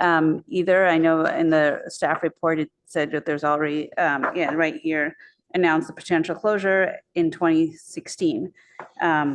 And stayed on open till around 2020 at whatever capacity. But as far as denial versus continue, I'm kind of same as what you said now, Chair Rosenberg, because the policy L 1.6 says encourage land use to address the needs of the community, developments that benefit the community. It is how an office space benefits the community is like, it's subjective. You could say a doctor's office benefits a community more so than an architect's office, right? That's all like, we're parsing words here in terms of what the benefit to the community means. Well, I think we've also heard loudly and clearly from over 40 people that wrote in saying that an absolutely. office would not be a benefit to the community. I can't remember another project we've had since I've been on ARB that had that much public outcry. Correct. So- And then in terms of like what you said, would an art museum or something else be of better benefit to the community? The permitted use does not say it must have a theater. It is just one of the options. Same for hotels, restaurants, and all of that. So as far as does it meet the zoning requirement, I think it's unclear, and it is the council's decision to make. But I don't think because they proposed an office that it makes sense for us to completely deny and shut down the project as far as ARB is concerned. Oh, I'm happy to address that, but so I've been on the board now going on 10 years. We had a similar project to this when I first joined the board within the first year, and it was similarly concerning to what you folks are saying. And I remember feeling very uncomfortable with it, but in the end, we recommended denial. That was a person who wanted to take 4 residential properties and combine them into one large residential compound to make over a half acre of a single family housing. And the comprehensive plan says Palo Alto should be a neighborhood of single family homes, one family per property. And there was no way that project was going to meet that requirement. In the end, we recommended denial of that project because it could not meet that very fundamental tenet in the comprehensive plan. And I still believe that was the correct decision. The applicant in the end proposed an alternate project that did not create a full compound, and the project has moved along in town. And I think that was the right move, though. Anything less than that just lets them continue to change what's against the comprehensive plan. I just think this is fundamentally one of these cases where the intended use is for something else than office here. And we should let the council hear from us loudly that we just can't make finding number 1. But the cards are going to fall where they will. Nobody's going to deny this because we recommend denial. The question really is whether we recommend a continuance because we think the architecture can be changed, or whether we do, as I'm suggesting, just let them know that we think it, without a change of use, it can't work. And I know that in the past, I pushed to deny things and sometimes it backfires, but generally I think it does not. What it does is get people on the city council to really think about it from the way we're looking at it. The comprehensive plan is there for a reason. The finding number 1 that we have to find is there for a reason. And there's just no way you could change the architecture to make finding number 1, I believe. Therefore, how can you do anything but deny it? Can I ask Jody or Claire to just throw your 2 cents in here as well in this regards of denial versus continuance? I would like to hear from staff as to how that may affect the process of this project. So I think I would generally agree with Board Member Balte that if you have architectural concerns, that would be a good reason to continue the project. But if you have concerns with the use, and more with finding number 1, then denial may be the better course of action. Understood. Okay, thank you. Any other final comments? I'm ready to make a motion. Well, I just want to revise my thinking a little bit because obviously replanting the whole site is a whole other issue. And the lesser issue is denial on the basis of it simply not meeting the finding itself. It's reasonable for us to use, I think, the finding as a way of denying the project at this time. And maybe the council will broaden that into a larger study. I agree with what David's saying, and ultimately, yes, a repurposing of the use of this site is what's needed. And an art museum would be a great use for it, but a theater is desperately needed in town. They're closing all over the place, and all kinds of theaters can be made and used. It's not unreasonable. Are we looking for a motion? I have a question actually for Claire, because it's absolutely true that a theater would be of benefit. Is it for us to tell the current owners to tell them how to use their site? Because the PC, if I understand correctly, does not specifically say that there has to be a theater on this site, does not specifically say building 6 needs to be a theater. Is that correct? That's what we are determining basically with council is the actual ordinance language does not specify that. The existing mix of uses up on the site, if that's what we are considering the development plan, the question for council is, does a change in the uses require a zoning amendment? If there's a list of permitted and conditionally permitted uses that's listed out. Does that answer your question, or is that? Sorry, there's a list of permitted uses. It is not required that each one of the listed uses must be on the site. Right. And in fact, like for example, there was a hotel use proposed that was never constructed for 300 hotel Correct. rooms. And there are plenty of offices on this site. There's restaurants and all of that. So there is a mix of uses that comes from the list of permitted uses, but it's not, so I'm kind of back to which one comes first? Council's approval that this building can be an office and therefore it comes back to us as an office? Or does it make sense for us to conditionally approve or to a date continue to a date uncertain without being able to confirm finding one? Because I really feel like this council needs to decide first, not us. Let me offer this to you and everyone then. If staff were coming to us saying that they believe this meets the current zoning code, in other words, this was absolutely allowed, that would change my thinking. Then I would be able to make finding number 1 because it's clearly allowed if the zoning code says so. But staff has consistently interpreted PC zones to be defined by what's built. Usually we think of that as the physical thing. But in this case, what's built defines the use. This building is a theater by its very definition of existence. And so it's complicated. And clearly that's where this has come from. Staff originally felt that way as well, that the PC zone required amendments and changes. Now it's not so clear. This clearly needs to go to city council to decide what this all is. It's unclear what how finding number one relates to the zoning code. That's why we default back to another code, an even higher rule about this comprehensive plan. So that's where I feel we can come back to saying, look, regardless of the zoning interpretation you're going to make, we feel it doesn't meet comprehensive policy 1.6. Let the chips fall where they will. The city council is going to have to decide if they want to overrule 1.6 or somehow define comprehensive plan policy 1.6 as it relates to the use of this site. What they're going to face is what Board Member Hirsch has been talking about. There's an issue with this site. It should be rethought. Let them sort that out.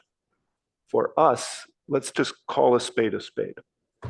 This doesn't meet comprehensive plan 1.6. There is no clearly defined zoning that we can all agree this applies to or doesn't apply to. So any further changes to make it meet zoning that we don't agree on is not there. 1.6 is not like so set in stone. It says encourage use blah blah blah for benefit of the community. That's a very broad statement. right? But I think part of what Peter's trying to say, and correct me if I'm wrong here, Peter, is that part of the onus here is that the change in the existing use of the building is part of the PC zoning, right? So if there's going to be a change in it, like, right, if they came back and this somehow magically worked as a theater with this architecture, I think we could all be on board being like, yes, it's beautiful, let's do it, fine. But I think the point is that they're changing the theater use from a theater to an office space, and that is directly related to the PC zoning. And to make that adjustment, we need to show that it's a community benefit. And I think it's very clearly from public outcry, it's not. Yeah. So, Board Member Adcock, the second half of that policy, managed change and development to benefit the community. That's quite clear, to manage the change to benefit the community. If you could argue to me that, yes, the office is a benefit to the community, I would change my thinking. Is an empty building a benefit to a community?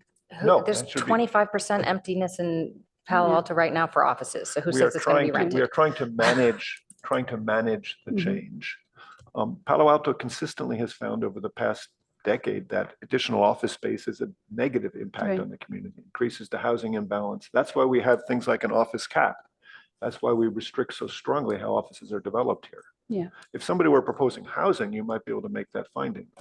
They were making an art museum, you might even make that finding. But office space, market rate office space, Class A office space, I think is not a benefit to the community right now.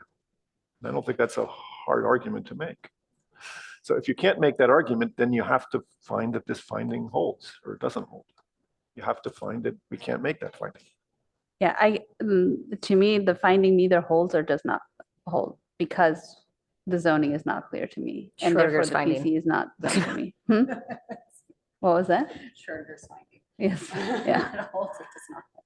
So on that ground, yeah, because we cannot make the finding, then the opposite is true. Just by negative, double negative, I guess. That's why we have rules like this in our society. It's very rare that we bump into it from the Architecture Review Board, but once in a while, twice in my decade here now, we've seen this. But it doesn't mean we don't have to make that hard choice. And this is one of those times, I'm sorry, but it really is. Okay, on that note, if you don't mind, I'm ready to make a motion. Go ahead. All right. I would like to state that I do think that the architecture of this, the landscaping of this, hats off. Seriously, it's been a beautiful design, but I am swayed by Peter's comments very profoundly. And I think that this application is just not conducive with policy L-1.6. And therefore, I make the motion that we deny the project. I recommend denial of the project. Thank you, Peter, for the wording correction. Do I have a second? Well, I'm happy to second that, of course. Okay. Sorry, can we kind of restate the exact If language? I need to have, Recommend if I need to denial. have a specific wording, it would be recommend denial of the project. Hold on one second. Let me Based share my on the screen. use, the proposed use. Hold on. Recommend denial of the project based on the proposed use not meeting policy L-1.6 and finding number 1. If I need to be super specific. Okay. Sorry, can you say that one more time? Sure Recommend thing. denial of the project based on the proposed use. Use not making finding number 1, not meeting finding number 1. Policy L-1.6.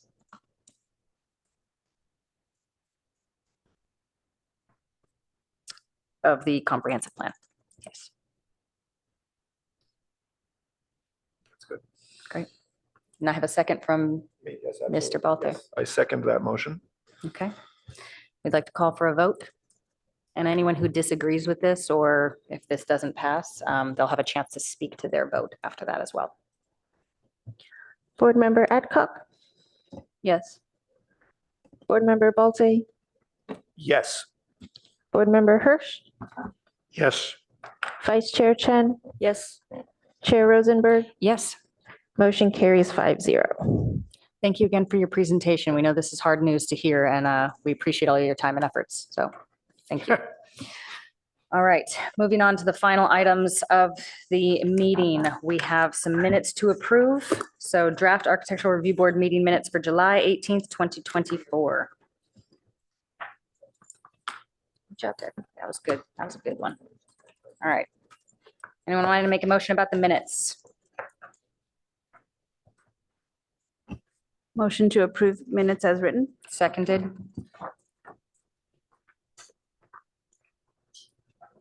We'll give everyone a second to just make sure that they've got no notes on this one. All right, let's call for a vote. Board Member Adcock, Yes. Board Member Balte, Yes. Board Member Hirsch, Yes. Vice Chair Chen, Yes. Chair Rosenberg, Yes. motion carries 5-0. Thank you. Number 5 on the list, draft Architectural Review Board meeting minutes for August 15th, 2024. Does anyone have any comments?